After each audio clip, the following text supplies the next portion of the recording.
দেখো দেখো, জমিদারের মেয়ে কি সুন্দর পড়ে পড়ে ঘুমাচ্ছে। বেলা বেজে গেছে কয়টা তার কোনো খেয়াল নেই। কার দোষ দিব?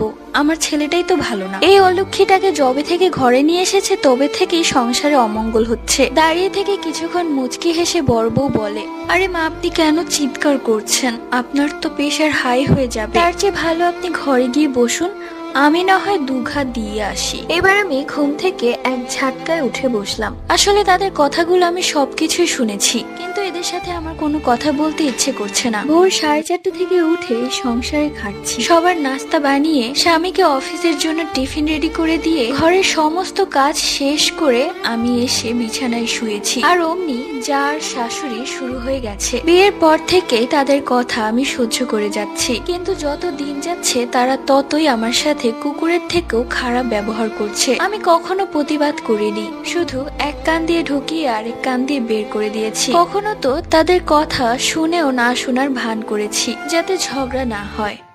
আমার নাম আয়রা। আমি আমার বাবা মায়ের একমাত্র আদরের মেয়ে। ছোটবেলা থেকেই বাবা মায়ের কাছে যা চেয়েছি তাই পেয়েছি। আমি একটা গার্লস স্কুলে পড়তাম। বাবা অবশ্য ইচ্ছে করে আমাকে গার্লস স্কুলে অ্যাডমিট করে, তাহলে আমাকে কোনো ছেলে ডিস্টার্বও করতে পারবে না। আমি কখনো আমার বাবা মায়ের বিরুদ্ধে যাইনি। ঠিক করেছিলাম বাবা মা যেখানে আমাকে বিয়ে দিবে আমি ঠিক সেখানেই বিয়ে করব। অবশ্য আমার নিজের কোনো পছন্দ ছিল না। দেখতে দেখতে আমি কলেজে উঠলাম, আর আমি খুব ভালো রেজাল্ট নিয়ে একটা সরকারি কলেজে চান্স পাই, যেটা ছিল স্বপ্নের মতো। আর তোমরা তো জানো সরকারি কলেজে ছেলে মেয়ে একসাথে। যেহেতু আমি ভালো রেজাল্ট করেছি সেহেতু বাবাও আর অমত জানালেন না। আমি সরকারি কলেজেই পড়তাম। আমার গায়ের রং ফর্সা দেখে আমার কিছু বান্ধবীরা আমাকে নিয়ে হিংসে করত। তারা মাঝে মাঝে আমার নামে এই কথা ও কথা বলতো, আমি নাকি এটা ওটা ক্রিম লাগিয়ে ফর্সা হয়েছি। কিন্তু আলহামদুলিল্লাহ আমি আজ পর্যন্ত এইরকম কোনো ক্রিম ইউজ করি। আমি যখন ফার্স্ট আমাদের ক্লাসে গেলাম তখন দেখলাম সেখানে অনেক ছেলে মেয়ে, যেটা দেখে আমার একটু অস্বস্তি লাগছিল, কেননা আমি এর আগে ছেলেদের সামনেই যাইনি এভাবে। তো যাই হোক, আমি গিয়ে একটা মেয়ের সাথে বসলাম। মেয়েটার গায়ের রং কিছুটা শ্যামলা, কিন্তু তার মনটা এতটাই ভালো যে বলে বোঝাতে পারবো না। আমাদের ফার্স্ট ডে কলেজেই ফ্রেন্ডশিপ হয়ে যায়, তাও আবার বেস্ট ফ্রেন্ডশিপ। আমি ওর সাথে অনেক গল্প করলাম, ওর নাম কি, কোথায় থাকে, কোন স্কুল থেকে এসেছে সবকিছু জিজ্ঞেস করলাম। ও আমার থেকে জিজ্ঞেস করলো। সব মিলিয়ে দেখলাম ও আমার বাড়ির পাশেই থাকে। আমার তো মহা আনন্দ লাগছিল, কেননা এরকম একটা সঙ্গী আমি খুঁজছিলাম। কথা বলতে বলতে আমার এক পর্যায়ে চোখ যায় একটা ছেলের দিকে। দেখলাম ছেলেটা অনেকক্ষণ যাবত আমার দিকে ফ্যাল ফ্যাল করে তাকিয়ে আছে। আমি যখন দেখলাম ছেলেটা আমার দিকে ড্যাব ড্যাব করে তাকিয়ে আছে, তখন আমি তার থেকে চোখ ফিরিয়ে নিলাম। এরপর ক্লাস শুরু হয়। তারপর এক এক করে ক্লাস শেষ হওয়ার পর যখন ছুটি হয় তখন আমি বাড়ির উদ্দেশ্যে হাঁটা ধরি। আমার সাথে ওই মেয়েটাও ছিল। আরে বলতেই ভুলে গেছি, ওর নাম জারা। আমরা অনেক কথাবার্তা হাসাহাসি করেই আসছিলাম। হাসতে হাসতে হঠাৎই আমার চোখ যায় পেছনে। দেখলাম সেই ছেলেটা, যে ছেলেটা আমার দিকে ড্যাব ড্যাব করে তাকিয়েছিল, সেই ছেলেটা আমাদের পিছু পিছু আসছে। এটা দেখে আমি আমার বান্ধবীকে বললাম, দেখো যারা, ওই ছেলেটা না যে ছেলেটা আমাদের দিকে তাকিয়েছিল, এই ছেলেটা এখানে কি করছে? তখন যারা ছেলেটাকে দেখে বলল, মনে হয় তোমার উপর ক্রাশ খেয়েছে, এই জন্য তোমাকে ফলো করছে। আমি তখন বললাম, ক্রাশ? তাও আবার এত সহজে? আমার বাবা যদি জানতে পারে না তাহলে ওই ছেলের হাত পা গুঁড়ো করে ফেলবে মেরে। এই কথা শুনে তো যারা আবারও হাসছে। আসলে মেয়েটা একটু একটুতেই খালি হাসে, আমিও হাসছিলাম। এরপর দেখলাম ছেলেটা কিছুটা দৌড়ে দৌড়েই আমার দিকেই আসছে। এসে একদম আমার পাশ দিয়ে হেঁটে হেঁটে বলছে, হ্যালো, আমি কি তোমার সাথে ফ্রেন্ডশিপ করতে পারি? কথাটা শুনে আমি ছেলের দিকে তাকালাম। আমি ছেলেটাকে বললাম, আপনার সাহস তো কম না, একে তো ফলো করছেন তারপর আবার এসে বলছেন ফ্রেন্ডশিপ করতে পারি। কেন, আপনি কি মেয়ে যে আমি আপনার সাথে ফ্রেন্ডশিপ করব? তখন ছেলেটা মুচকি হেসে দিয়ে বলে, কেন, শুধু কি মেয়েদের সাথে ফ্রেন্ডশিপ করা যায়, ছেলেদের সাথে কি ফ্রেন্ডশিপ করা যায় না? তখন আমি তাকে বললাম, আমার বাবা কখনোই আমাকে ছেলেদের সাথে কথা বলতে দেয়নি, আর ফ্রেন্ডশিপ তো অনেক দূরের কথা। এরই মধ্যে যারা আমাকে বলল, আরে আয়রা, তুমি কথা বাড়িও না তো, তাড়াতাড়ি চলো, বাসায় গিয়ে আমার একটা দাওয়াত আছে, আর দেরি হলে মা বকবে। এরপর যারার কথা শুনে আমি আর ওই ছেলেকে পাত্তা না দিয়ে হাঁটতে লাগলাম। ছেলেটা আবারও বলতে লাগলো, আচ্ছা চলুন, আমি আপনাদের বাসায় যাব, বাসায় গিয়ে আপনার বাবাকে বলবো যে আমি আপনার মেয়ের সাথে ফ্রেন্ডশিপ করতে চাই। তখন আমি একটু অবাক হয়ে বললাম, সাহস কত বড়, আমার বাবা যদি আপনাকে দেখেছে তো এখানেই মেরে মেরে ফেলবে। তখন ছেলেটা বলল, ঠিক আছে তুমি যাও, গিয়ে তোমার বাবাকে নিয়ে এসো। এমনিতেও অনেকদিন যাবত আমি মার খাই না, আজ না হয় পেট ভরে মার খাবো। এই কথা শুনে আমিও দৌড়ে দৌড়ে বাড়িতে চলে গেলাম। আর বাড়িতে গিয়ে বাবাকে খুঁজতে লাগলাম, বাবা নেই। মাকে বললাম, বাবা কোথায়? তখন মা আমাকে বলল, তোর বাবা তো একটা কাজে বেরিয়েছে, আসতে আসতে সন্দেহ হবে। কেন, কি হয়েছে? তখন আমি বললাম, সন্দেহ হবে? আর ছেলেটা এতক্ষণ যাবত দাঁড়িয়ে থাকবে? তারপর আমি আবারও ছেলেটার কাছে এলাম দৌড়ে দৌড়ে। এসে বললাম, আজ তো বাবা বাড়িতে নেই, আপনি কাল এসে মার খেয়ে যায়েন। এবার ছেলেটা কিছুটা হেসে বলল, আপনার মতো মেয়ে আমি জীবনেও দেখিনি। ছেলেটার সাথে আর কোনো কথা না বাড়িয়ে আমি সেখান থেকে চলে গেলাম। ছেলেটা আমার যাওয়ার পথে এক দৃষ্টিতে তাকিয়েছিল। সন্ধ্যায় পড়তে বসলাম, কোনোভাবেই পড়ায় মন দিতে পারছি না, তাই আমি উঠে বারান্দার দোলনায় গিয়ে বসলাম। দোলনায় দোল খাচ্ছি আর আজকের কথাগুলোই আমার মনে পড়ছে। ছেলেটা কি পাগল? সত্যি পাগল মনে হয়। বাতাসে বারবার চুলগুলো উড়ে উড়ে মুখে বাড়ি খাচ্ছে। তখন আমি বিরক্ত হয়ে চুল বাঁধতে লাগলাম। ঠিক সেই মুহূর্তে অদৃশ্য কেউ বলে উঠল, চুলগুলো বেঁধো না, তোমাকে খোলা চুলে খুব সুন্দর লাগে। কথাটা শুনেই আমি স্তব্ধ হয়ে গেলাম। কোত্থেকে এলো এই শব্দটা? এপাশ ওপাশ চারিদিকে তাকালাম, কেউ নেই। আমি ভাবলাম হয়তো আমার মনের ভুল। এরপর রাতের খাবার খেয়ে আমি কখন ঘুমিয়ে পড়েছি তা আমার নিজেরও জানা নেই। সকালবেলা ঘুম থেকে ওঠার পর অনুভব করি আমার শরীরে প্রচন্ড ব্যথা। তারপরেও আমি ভেবেছিলাম হয়তো অনেকক্ষণ ঘুমিয়েছি তাই শরীর ব্যথা করছে। এরপর আমি জলদি করে ব্রেকফাস্ট করে বের হয়ে গেলাম কলেজের উদ্দেশ্যে। কলেজে গিয়েই দেখি যারা চলে এসেছে। এরপর আমি ওর কাছে গিয়ে বসলাম। তারপর আমরা অনেকক্ষণ কথা বললাম, হাসাহাসি করলাম। কথা বলতে বলতে ও আমার হাতের দিকে তাকিয়ে বলল, কি রে আয়রা, তোর হাতে এটা কিসের সুতো? আমি ওর কথা শুনে আমার হাতের দিকে তাকালাম, দেখলাম একটা সাদা সুতো বাঁধা।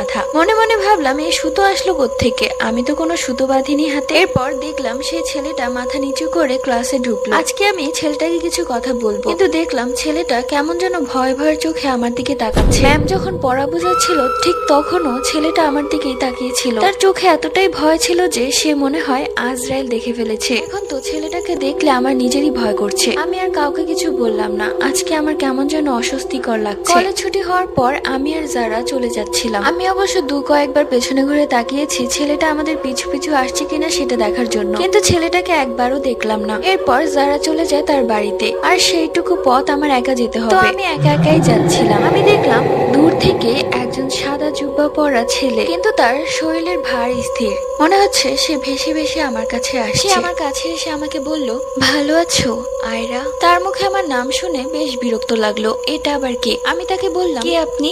আপনাকে তো আমি চিনতে পারলাম না, আর আপনি আমার নাম জানলেন কি করে? তখন সে আমার দিকে মুচকি হেসে দিয়ে বলল, আমি তোমার অতি আপনজন।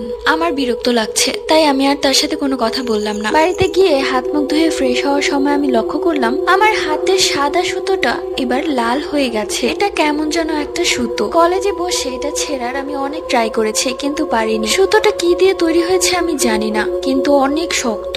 এরপর আমি একটা ধারালো কাঁচি নিয়ে সেই সুতোটাকে কাটার ট্রাই করলাম, কিন্তু এবার আমি ব্যর্থ। এত ধার কাঁচি হয়েও কিছুই করতে পারলো না। এক পর্যায়ে হার মেনে রেখে দিলাম কাঁচিটা। দৌড়ে গেলাম মায়ের কাছে এই সুতো এবং সেই ছেলেটির কথা বলতে, যে ছেলেটিকে একটু আগে আমি দেখেছি। কিন্তু মায়ের কাছে যেতেই আমি সব ভুলে গেলাম। কি বলবো, রাত হয়ে গেছে, আমি ঘুমিয়ে আছি। হঠাৎই অনুভব করলাম আমার পাশে কেউ শুয়ে আছে। আমি 100% শিওর আমার পাশে কেউ শুয়ে আছে। আমি তার অনুপস্থিতি টের পাচ্ছি, কিন্তু সে অদৃশ্য।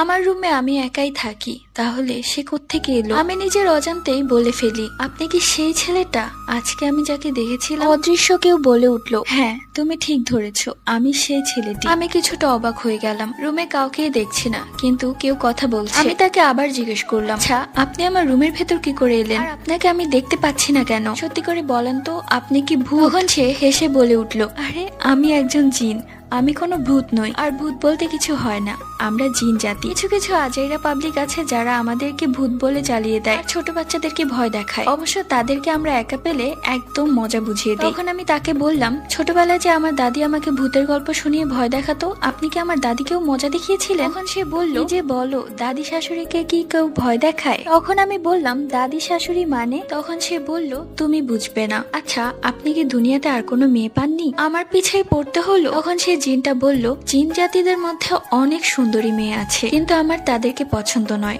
আমার তোমাকে পছন্দ। আমি তোমাকে ছোটবেলা থেকেই দেখছি, আর ছোটবেলা থেকে তোমার প্রতি আমার এক অন্যরকম ভালোবাসা কাজ করে, তাই তো আমি তোমার পিছু ছাড়তে পারি না। তখন আমি অবাক হয়ে বললাম, ছোটবেলা থেকে মানে? তার মানে আপনি ছোটবেলা থেকে আমার সাথে আছেন? তখন সে বলল, হ্যাঁ। তোমার মনে আছে একবার তুমি আম গাছ থেকে পড়ে গিয়েছিলে? তখন তুমি খুব ছোট ছিলে, আমি তখন থেকেই তোমার সাথে আছি। আমি সব সময় তোমাকে সব বিপদ থেকে রক্ষা করে এসেছি। কেউ তোমার দিকে চোখ তুলে তাকালে আমি তার এমন অবস্থা করতাম যে সে ভুলেও তোমার দিকে আর তাকাতো না। তখন আমি বলে উঠলাম, ও আচ্ছা, সেই জন্য হয়তো ক্লাসের সে ছেলেটি আমাকে দেখে ভয় পাচ্ছিল, তার মানে তাকেও আপনি ভয় দেখিয়েছেন? তখন সেই জিনটা বলল, হ্যাঁ, আমি তাকে ভয় দেখিয়েছিলাম। তাকে বলেছি তুমি আমার বউ, আর তোমার দিকে যেন ভুলেও আর না তাকালে আমি তার চোখ তুলে ফেলবো। এইসব কথা শুনে আমার প্রচন্ড হাসি পাচ্ছিল। আমি তাকে জিজ্ঞেস করলাম, আপনার নাম কি, আর আপনার বয়স কত, আর আপনি কোন ক্লাসে পড়েন, আপনার পরিবারে কে কে আছে, আর আপনি কি জব করেন? সেই জিনটা কিছুক্ষণ ভেবে বলল, আমি কোন প্রশ্নের উত্তর আগে দিব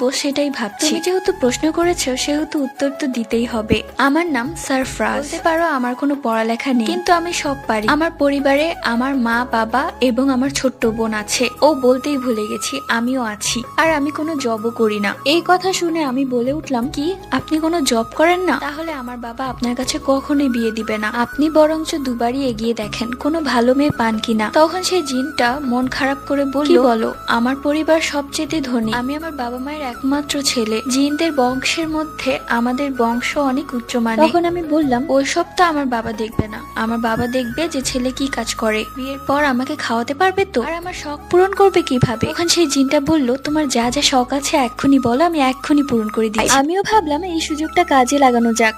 যেহেতু জিনটা আমাকে বলছে আমার শখ পূরণ করবে, সেহেতু আমার দু একটা শখ পূরণ করেই নেই। কারণ আমার এই শখগুলোর কথা আমার বাবা মা জানলে হয়তো আমাকে ঝাঁটা মেরে বাড়ি থেকে বের করে দিবে। আমার প্রথম শখ হচ্ছে, আমার ইচ্ছে আমি জীবনে একবার হলেও সিগারেট খাবো। তো তুমি যদি এখন আমাকে একটা সিগারেট ধরিয়ে দিতে পারো তাহলে আমি বুঝবো যে তুমি আমাকে অনেক ভালোবাসো। সারফরাজ জিন বলল, তুমি কি জানো না মেয়েরা সিগারেট খায় না, আর ভুলেও এসব খাবে না, এগুলো কিন্তু তোমার স্বাস্থ্যের জন্য অনেক বেশি ক্ষতিকর। তখন আমি তাকে বললাম, ঠিক আছে, আমার আরেকটা শখ আছে। তখন সারফরাজ বলল, হ্যাঁ হ্যাঁ বলো, তোমার কি শখ আছে? ঠিক আছে, তুমি যদি এখন আমাকে নিউ মডেলের একটা আইফোন দিতে পারো তাহলে আমি বুঝবো যে তুমি সত্যি আমাকে ভালোবাসো। কি মাত্র এটা? ঠিক আছে, কোনো ব্যাপার না, আমি এক্ষুনি তোমার জন্য আইফোন নিয়ে আসছি। চোখের পলক ফেলতে সে এসে হাজির, তার হাতে একটা নতুন মডেলের আইফোন। আইফোনটা দেখে আমার চোখটা চকচক করে উঠলো। বাবার কাছে ফোন চেয়ে আগের বার মার খেয়েছিলাম, এবার তো মেঘ না চাইতেই বৃষ্টি। আমি ফোনটা নিয়ে সেট আপ দিতে ব্যস্ত, খুশিতে যেন একদম ভুলে গেছি সারফরাজের কথা। সারফরাজ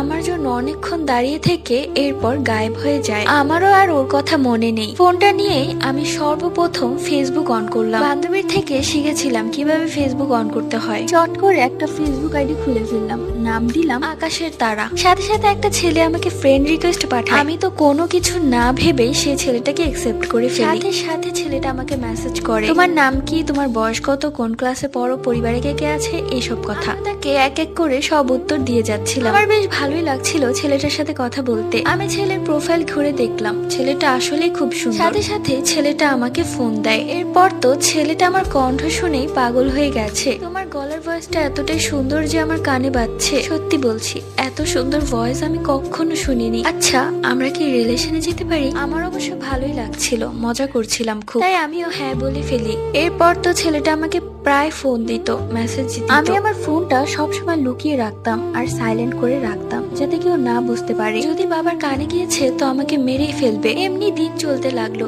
সারফরাজ আসতো, এসে দেখতো আমি ব্যস্ত, আবার সে চলে যেত। আমাকে জিজ্ঞেস করতো না কার সাথে কথা বলো। আমি আর তাকে পাত্তা দিতাম না। ধুর, মানুষ আর জিনের সাথে কি কখনো বিয়ে হয় নাকি? এমনি কয়েক মাস চলে যায়। আমি ছেলেটার সাথে দেখা পর্যন্ত করে ফেলেছি। ছেলেটার নাম সজীব। মাঝে মাঝেই আমি কলেজ ফাঁকি দিয়ে ছেলেটার সাথে ঘুরতে বের হতাম। একদিন আমরা দুজন পার্কে বসেছিলাম। ঠিক ওই মুহূর্তেই বাবা বাস থেকে নামার সময় আমাকে দেখে ফেলে, আর সেখানে গিয়ে আমাকে সবার সামনে একটা চড় মারে বাবা। এরপর বাড়িতে নিয়ে এসে অনেক বকাঝকা করে এবং আমার খাওয়া দাওয়া সব বন্ধ করে ফেলে। তারা আমার থেকে আমার ফোনটা নিয়ে নেয়। তারা ভেবেই নেয় যে সেই ছেলেটা হয়তো আমাকে ফোন দিয়েছে। আমিও ছেলেটার সাথে কথা বলতে না পেরে কেমন যেন পাগলের মতো হয়ে যায়। এরপর সিদ্ধান্ত নিলাম ছেলেটার সাথে পালিয়ে যাব। বিকেল বেলা অনেক কান্নাকাটি করে বান্ধবীর বাড়িতে গিয়ে বান্ধবীর ফোন দিয়ে আমার আইডিতে লগ ইন করে আমি সজীবকে বলেছিলাম, আজকে রাতে তুমি তুমি আমাদের বাড়ির রাস্তার চায়ের দোকানের সামনে দাঁড়িয়ে থাকবে ঠিক রাত 11টার দিকে। আমি ব্যাগ গুছিয়ে চলে আসবো। সজীব বলল ঠিক আছে, কিন্তু আমি এটা ঠিক করিনি যে কোথায় যাব, কি খাবো, আমি সুখে থাকবো তো। শুধু মনে হয়েছে মানুষটাকে ছাড়া আমি বাঁচবো না। রাত 10টা বেজে গেছে, খাওয়া দাওয়া শেষ, কিন্তু মা আমার রুমে এসে বসে আছে। আমার দিকে তাকিয়ে কিছু একটা ভেবে বলল, জানিস আয়রা, তুই আমার খুব আদরের মেয়ে। আমি তোকে কতটা ভালোবাসি বোঝাতে পারবো না। কেন যেন মনে হচ্ছে আমরা পর হয়ে যাচ্ছি তোর কাছে। আমি মনে মনে ভাবলাম, হাই হাই, আম্মু কি সব জেনে গেছে না? কিন্তু পরক্ষণে জানলাম বাবা সেই দিনের জন্য কষ্ট পেয়েছে, তাই মা বলছে। আমি মাকে বললাম, আরে মা, সত্যি ওর সাথে আমার এখন আর কোনো সম্পর্ক নেই। তুমি আমাকে বিশ্বাস করছো না কেন? আর আমি এটা বুঝতে পেরেছি যে তোমাদের কষ্ট দিয়ে আমি কখনোই সুখে থাকতে পারবো না, তাই আমি সেই ছেলেকে ব্লক করে দিয়েছি। এই কথা বলাতে মা খুব খুশি হয়ে যায় এবং আমার কপালে আলতো করে একটা চুমু দিয়ে বলে, ঘুমিয়ে থাক তুই, কালকে আমি তোর পছন্দের বিরিয়ানি রান্না করব, তুই পেট ভরে খাবি। মনে মনে ভাবলাম, তোমার বিরিয়ানি তুমিই খাও আর বাবাকেও খাইয়ে দিই। আমার এক অন্যরকম খুশি লাগছে। আজকের পর থেকে আমার ভালোবাসার মানুষটি একবারের জন্যই আমার হয়ে যাবে। এরপর মা চলে যায়। আমি কিছুক্ষণ ঘুমের ভান ধরে আবার উঠে ব্যাগ গোছাতে লাগলাম। সজীব আমাকে বারবার বলে দিয়েছে বাড়ি থেকে বের হওয়ার সময় স্বর্ণ গহনা অথবা টাকা নিয়ে আসতে, ওর কাছে আপাতত অত টাকা নেই। তাই বিকেল বেলায় মায়ের আলমারি থেকে আমি মায়ের গহনা চুরি করেছিলাম, বেশ অনেকগুলো গহনা। বাবার পকেট থেকে 5,000 টাকা চুরি করেছি। যাবো যখন সবকিছু নিয়ে যাওয়াই ভালো। আমি যখন ব্যাগ গোছাচ্ছিলাম তখন আমি দেখলাম আমার হাতে থাকা সাদা সুতোটি লাল হয়ে গেছে। আমি অনুভব করলাম সেই জিনটি আমার রুমে এসেছে। এসে কাদো কাদো চোখে আমার দিকে তাকিয়ে আছে, কোনো কথাই বলছে না। আমার বেশ বিরক্ত লাগছিল। আমি তাকে বললাম, শুনুন, আপনি এখন চলে যান, আমার একটা দরকারি কাজ আছে। এক পর্যায়ে সেই জিনটি কান্না করতে করতে বলল, দেখো আয়রা, আমি তোমাকে সত্যি খুব ভালোবাসি, এতটাই ভালোবাসি যে তোমাকে বলে বোঝাতে পারবো। সেই ছোট্টবেলা থেকে আমি তোমাকে ভালোবাসি, আজ পর্যন্ত আমি তোমাকে এতটা আগলে রেখেছি। আমি জানি তুমি সেই ছেলেটির সাথে পালিয়ে যাচ্ছ, তো আল্লাহর দোহাই লাগে তুমি এটা করো না আয়রা। তোমার মা বাবা খুব কষ্ট পাবে, আর সবচেয়ে বেশি কষ্ট পাবো আমি। আমি চাইলেই সেই ছেলেটির ক্ষতি করতে পারি, কিন্তু আমি করব না, কারণ এতে তুমি কষ্ট পাবে। আমি ঘড়িতে তাকিয়ে দেখলাম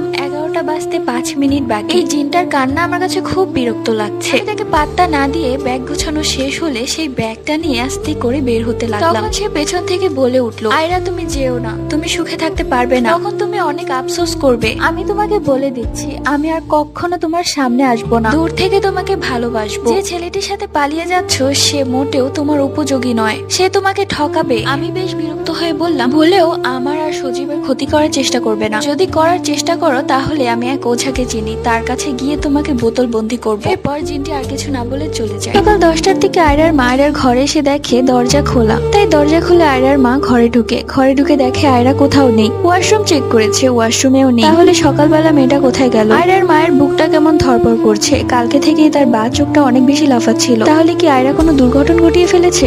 বাবা মায়ের মান সম্মানের দিকে একবারও তাকায়নি। তখন আয়রার মা কোনো উপায় না পেয়ে আয়রার বাবাকে জানায় এবং কান্নাকাটি শুরু করে দেয়, বলে তুমি যেভাবে পারো আমার মেয়েকে নিয়ে এসো। আয়রার বাবার এমনি হাই প্রেশার, তার মধ্যে মেয়ে যদি কোনো অঘটন ঘটিয়ে ফেলে তাহলে সে মুখ দেখাতে পারবে না কাউকে, এমনও হতে পারে সে হার্ট অ্যাটাক করে মারাই যাবে। আয়রার বাবা মা আয়রাকে অনবরত কল দিয়ে যাচ্ছে, ফোন বন্ধ। তখন আয়রার বাবা আয়রার মাকে ধমক দিয়ে বলে, তোমার কারণে আজকে মেয়ের এই অবস্থা, তুমি যদি ওকে চোখে চোখে রাখতে তাহলে এরকমটা করতে পারতো না। তুমি সারাদিন কি করো ঘরে বসে, মেয়েকে একটু দেখতে পারো না? তখন আয়রার মা খুব কান্নাকাটি করে এবং বলে, আমি আর কিচ্ছুটি চাই না, তুমি আমার মেয়েকে যেভাবেই পারো এনে দাও। আয়রার বাবা একমাত্র মেয়ের কথা ভেবে হলেও অবশেষে না পারতে থানায় যায় এবং সেখানে আয়রার ব্যাপারে সবকিছু বলে আসে। কিন্তু পুলিশ আর সবাই বলে, যেহেতু আপনার মেয়ে একটা ছেলের সাথে সম্পর্কে জড়িয়েছে তাহলে সেই ছেলেটার সাথেই পালিয়েছে, আপনার মেয়ে ভালো না। এইসব কথা শুনে আয়রার বাবার ইচ্ছে করছিল মরে যেতে, এত অপমানিত সে কখনোই হয়নি, আয়রার কারণে হতে হচ্ছে। আয়রার বাবা আর কোনো উপায় না পেয়ে বাড়িতে চলে আসে এবং বাড়িতে এসে হাউমাউ করে কাঁদতে থাকে আর আয়রাকে ফোন দিতে থাকে। আয়রার বাবা ছোট থেকে আয়রাকে খুব আদরে বড় করেছে, কিন্তু আয়রা যে কখনো এরকম একটা কাজ করতে পারে সে কখনোই ভাবতে পারেনি। আসলে আয়রা কোথায় আছে তা জানার জন্য আমাদের যেতে হবে ফ্ল্যাশব্যাকে। গতকাল রাত 11টার দিকে আয়রা দৌড়ে দৌড়ে সেই চায়ের দোকানে আসে, এসে দেখে সজীব দাঁড়িয়ে আছে। সজীবকে দেখে আয়রার মনে তো মহা খুশি। সজীব আয়রাকে কোনো কিছু না জিজ্ঞেস করে প্রথমে জিজ্ঞেস করে, আয়রা, স্বর্ণ গহনা টাকা পয়সা এনেছো? তখন আয়রা বলে, হ্যাঁ আমি স্বর্ণ এনেছি কিন্তু টাকা আনতে পারিনি। তখন সজীব বলে, ঠিক আছে, স্বর্ণগুলো আমার কাছে দিয়ে দাও, নয়তো তুমি হারিয়ে ফেলবে। তখন আয়রা নিজের স্বর্ণ গহনাগুলো তার কাছে দিয়ে দেয় এবং তার সাথে যে 5,000 টাকা আছে সেটা আর সজীবকে বলে না, সেটা ও নিজের কাছে লুকিয়ে রাখে। আয়রা বারবার বলতে থাকে এখন আমরা কোথায় যাব। তখন সজীব বলে আমার এক বন্ধুর বাসায় যাব, ওকে আমি বলে এসেছি সব। এরপর সেই বন্ধুটির বাসায় নিয়ে যায় আয়রাকে। বলতে গেলে পুরো বস্তি এলাকা, টিনের একটা ঘর, সেই ঘরের মধ্যে শুধু একটা চৌকি আছে আর কিছু নেই। গিয়ে দেখে সেখানে অলরেডি তার দুই বন্ধু বসে আছে, তাদের গায়ে ছিল সেন্টু গেঞ্জি এবং লুঙ্গি। সজীবের বন্ধু দুটো আয়রাকে দেখে একটা কেমন যেন হাসি দিল, যে হাসিটা আয়রার মোটেও পছন্দ হয়নি। তুমি যাও ঘরে গিয়ে বসো আর তোমার ফোনটা আমাকে দাও, বন্ধ করে রাখতে হবে, হয়তো তোমার বাবা মা পুলিশে যাবে। দু বন্ধুকে বাহিরে নিয়ে কি যেন একটা বললো, সেটা আর আয়রা শুনতে পায় না। শোনো তুমি ঘরে থাকো,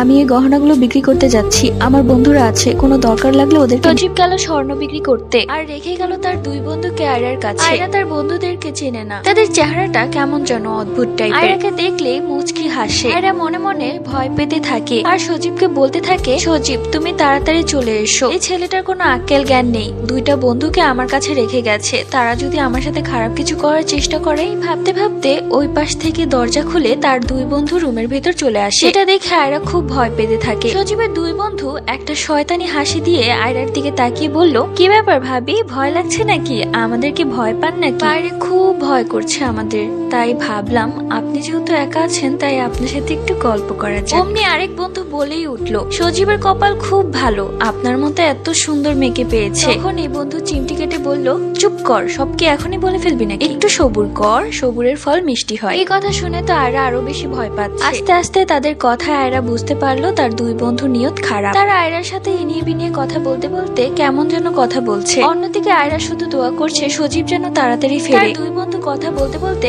আয়রার একদম কাছে চলে আসে এবং আয়রার গায়ে হাত দিতে শুরু করে। আয়রা কান্নাকাটি করতে করতে বলে ভাইয়া আপনারা কি করছেন, আমি আপনার বন্ধুর বউ। তখন তার বন্ধুরা বলে কিসের বউ? সজীব চলে গেছে, ও আর আসবে না, তোমাকে আমাদের কাছে রেখে গেছে, এখন আমাদের যা ইচ্ছা আমরা করতে পারবো। অমনি দরজায় লাথি দেওয়ার শব্দ। তখন তার বন্ধুরা চমকে উঠে, কে দরজায় লাথি দিচ্ছে, কার এত বড় সাহস? তার দুই বন্ধু গিয়ে দরজা খুলে দেখে সজীব দাঁড়িয়ে আছে। তখন সজীবের বন্ধুরা বলে কি রে শালা, তুই না চলে গেলি, তাহলে আবার কেন আসলি? সজীব কোনো কথা না বলে জোরে দুইটাকে থাপ্পড় মারে। অমনি তার দুই বন্ধু অজ্ঞান হয়ে পড়ে যায়, যেটা দেখে আয়রা অনেক বেশি ভয় পেয়ে যায়। আয়রা কাঁদতে কাঁদতে বলে তুমি যদি এখন না আসতে তাহলে আমার কি হতো? কিন্তু সজীব কিছুই বলে না। আয়রা সজীবকে জড়িয়ে ধরতে চায় কিন্তু সজীব তাতেও সায় দেয় না। দূরে দাঁড়িয়ে সজীব বলে তুমি এক্ষুনি রেলওয়ে স্টেশন চলে যাও। এই বলে সজীব কোথায় যেন চলে যায়। আয়রা ভাবতে থাকে রেলওয়ে স্টেশন কেন যাব আর সজীব কোথায় চলে গেল? ওইদিকে সজীবের দুই বন্ধু অজ্ঞান হয়ে পড়ে আছে, কখন আবার জ্ঞান ফিরে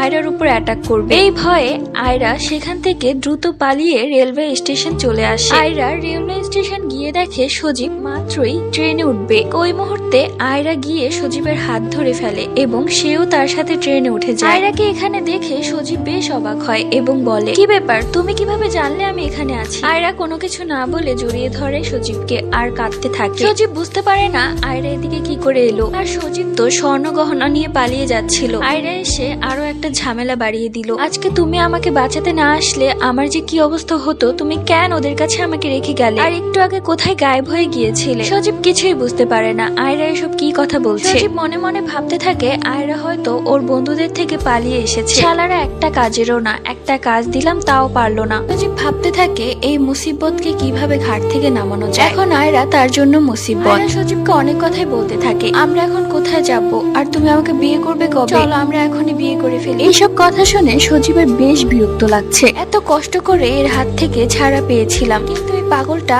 আবারও আমার ঘাড়ে এসে বসেছে। যেভাবে হোক একে আবারও ঘাট থেকে নামাতেই হবে। সজীব অনেকক্ষণ ভেবে আয়রাকে বলে শুনো, সামনের স্টেশনে আমরা নামবো, এরপর কিছু খাওয়া দাওয়া করবো। খাওয়া দাওয়া শেষ করে তারপর আমরা আবারও সামনের স্টেশনে যাব, কারণ সেখানে আমার বাড়ি, ঠিক আছে? এই কথা শুনে আয়রা বেশ খুশি হয়ে যায়। দেখতে দেখতে সামনের স্টেশন চলে আসে। সজীব আয়রাকে নিয়ে ট্রেন থেকে নামে। এরপর আয়রাকে সজীব একটা খাবারের হোটেলে নিয়ে যায় এবং অনেকগুলো খাবার অর্ডার করে। খাবার খেতে খেতে সজীব আয়রাকে বলে আমি একটু ওয়াশরুমে যাব, তুমি বসো, কোথাও যেও না কিন্তু। আয়রা বলে ঠিক আছে যাও। এরপর সজীব ওয়াশরুমের বাহানায় কিভাবে যেন বাহিরে বের হয়ে আসে। আর ওইদিকে আয়রা চিন্তায় পড়ে আছে সজীব কখন আসবে, কেননা ট্রেন মিস হয়ে গেলে তো আরেক ঝামেলা। পর খাবারের বিল নিতে আসে একজন। এতগুলো খাবারের বিল আয়রা কিভাবে দিবে? তখনই আয়রার মনে পড়ে যায় সে তো তার বাবার পকেট থেকে 5,000 টাকা চুরি করেছিল। তারপর সে ওয়েটারকে বিল দিয়ে দেয় এবং ওয়াশরুমে গিয়ে দেখে সেখানে সজীব নেই। আয়রার কেন যেন সবকিছুই ঘটকা লাগছে। সজীব কি তাহলে আমাকে ধোকা দিচ্ছে? আয়রা বুঝতে পারে না কি করবে। হোটেল থেকে বাহিরে বের হয়।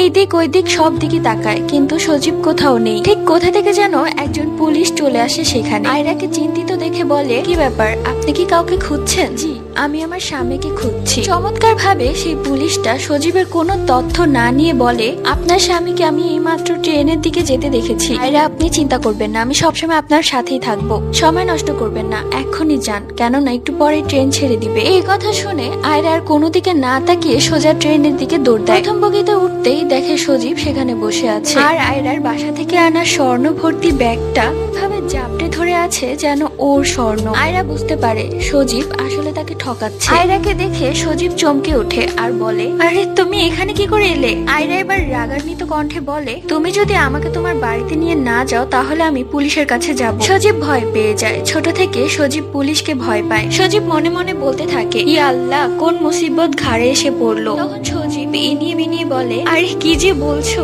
আমি তো ট্রেন মিস হয়ে যাবে সেজন্য এখানে এসে তোমার জন্য জায়গা রেখেছি। আর আমি একটা লোককে পাঠিয়েছি তোমাকে বলার জন্য, তোমাকে বলেনি? হ্যাঁ, লোকটা গিয়েছিল আমার কাছে আর বলেছে তুমি ট্রেনে বসে আছো। সজীব মনে মনে ভাবতে থাকে, এই লোকটা আবার কোত্থেকে আসলো? সে তো কোনো লোককেই পাঠায়নি। এরপর ট্রেন ছেড়ে দেয়। এরই মধ্যে সজীব তার অনেক বন্ধুদেরকে ফোন করেছে, কেউ ধরেনি। আবার বলেছে যে এইরকম ঝামেলা তাদের ঘাড়ে নিতে চায় না। শেষে সজীব আয়রাকে নিয়ে তার বাড়িতে যায়। সজীবরা দুই ভাই। সজীবের মা জন্ম থেকে খিটখিটে মহিলা। আয়রাকে দেখে সজীবের মা স্তব্ধ হয়ে গেল। সজীবের মা আয়রাকে দেখে অবাক হয়ে যায় এবং সজীবকে বলে, কিরে বাবু, এটা কাকে ধরে নিয়ে এসেছিস? তখন সজীব মাথা নিচু করে আমতা আমতা করে বলে, ও এই বাড়ির বউ। এই কথা শুনে সজীবের মা চিৎকার করে পুরো বাড়ি মাথায় উঠিয়ে ফেলে আর দৌড়ে গিয়ে আয়রার চুলের মুঠি ধরে বলে, হারামজাদি, আর কোনো ছেলে পাসনি? আমার ছেলেটাকে ফাঁসাতে হলো? আমার এত ভোলা ভালা ছেলেটাকে ফাঁসিয়েছে। এখনই বের হয়ে যা আমার বাড়ি থেকে। তুই কি ভেবেছিস তোকে আমি মেনে নিব? কোথাকার কোন মেয়ে? বাবা মায়ের ঠিক আছে কিনা সেটাও তো বুঝতে পারছি না, হলে এভাবে একটা বোকা ছেলের পেছে লিলিয়ে দিতে পারে? আয়রা মাথা নিচু করে কাঁদছে আর আর চোখে সজীবের দিকে তাকাচ্ছে, কিন্তু সজীব যেন তা দেখেও দেখছে না। পর্যায়ে সজীব বলতে শুরু করলো, উফ মা, চুপ করো তো,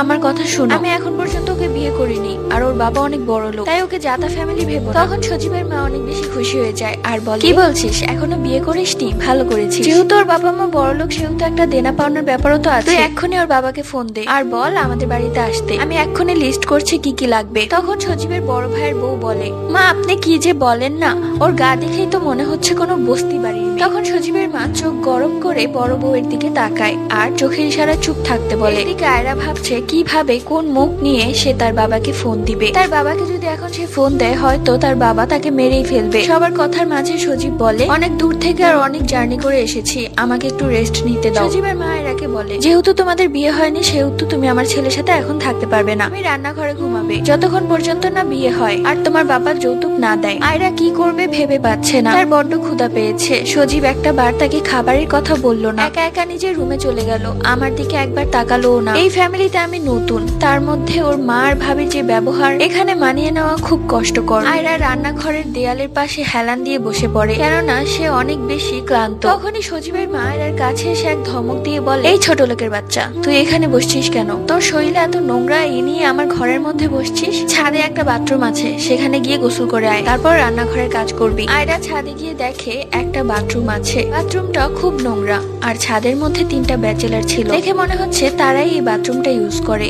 মনে হয় কয় মাস যাবত এই বাথরুমটা নোংরা পড়ে আছে, কেউ পরিষ্কার করে না। আয়রা যেন বাথরুম দেখেই বমি আসতে লাগলো। কোনরকম সেই বাথরুমে গোসল করে বের হয়। বের হওয়ার সময় দেখে সেই 3টা ব্যাচেলার আয়রার দিকে খুব খারাপ নজরে তাকিয়ে আছে, যেটা দেখে আয়রার খুবই অস্বস্তি লাগছিল। কোন রকমে ঘরের ভেতর চলে আসে আয়রা। ঘরে ঢুকে দেখে এক বৃদ্ধা মহিলা বসে আছে। কথা শুনে বোঝা গেল এটা তাদের প্রতিবেশী। বৃদ্ধা মহিলাটি আয়রাকে দেখে সজীবের মাকে বলল, কি গো, এই মেয়েটা তোমাদের কে হয়? আগে তো কোনোদিনও দেখিনি। মেয়েটা তো ভারী মিষ্টি দেখতে। গো, বললে না তো ছেলের বিয়ে করিয়ে ফেললে নাকি? তখন সজীবের মা ঠাট্টা করে হেসে বলে, এস ভাবি, আপনি কি যে বলেন না, ও আমার ছেলের বউ হতে যাবে কোন দুঃখে? ও তো এবারের নতুন কাজের বুয়া। তখন সে মহিলা বলে, কি বলছো, কাজের বুয়া? তা কোত্থেকে পেলে গো? আমাকে একটা জোগাড় করে দাও না। দিও মাসে 3000 টাকা, ও তোমার বাড়িতে গিয়ে সব কাজ করে আসবে, সমস্যা নেই। সজীবের মায়ের মুখে এমন কথা এরা কখনোই আশা করেনি। মানছি সজীবের সাথে এখন পর্যন্ত আমার বিয়ে হয়নি, তাই বলে আমাকে এভাবে কাজের লোক হিসেবে পরিচয় দিতে পারে না। এরপর দেখতে দেখতে রাত হয়ে যায়। এতক্ষণ যাবত আয়রা না খাওয়া। কিছুক্ষণ আগে সজীবের মাকে দেখেছে সজীবের রুমে থালা ভরে খাবার নিয়ে যেতে। কেমন ছেলে সে, একটা বার আমার কথাও ভাবলো না। হঠাৎই কলিং বেল বেজে উঠলো। আয়রা গিয়ে দরজা খুলে দেখে একটা মধ্যবয়সী লোক দাঁড়িয়ে আছে। লোকটা আয়রাকে চিনতে পারছে না। বলে, কে তুমি? আমাদের বাড়িতে কি করছো? তখন আয়রা আমতা আমতা করে কি বলবে তাই ভাবছিল। পেছন থেকে সজীবের মা আসে আর বলে, আরে বাবা তুই চলে এসেছিস। কথাবার্তায় বোঝা গেল এটা সজীবের বড় ভাই। তখন সজীবের বড় ভাই বলে, আরে মা এই মেয়েটা কে?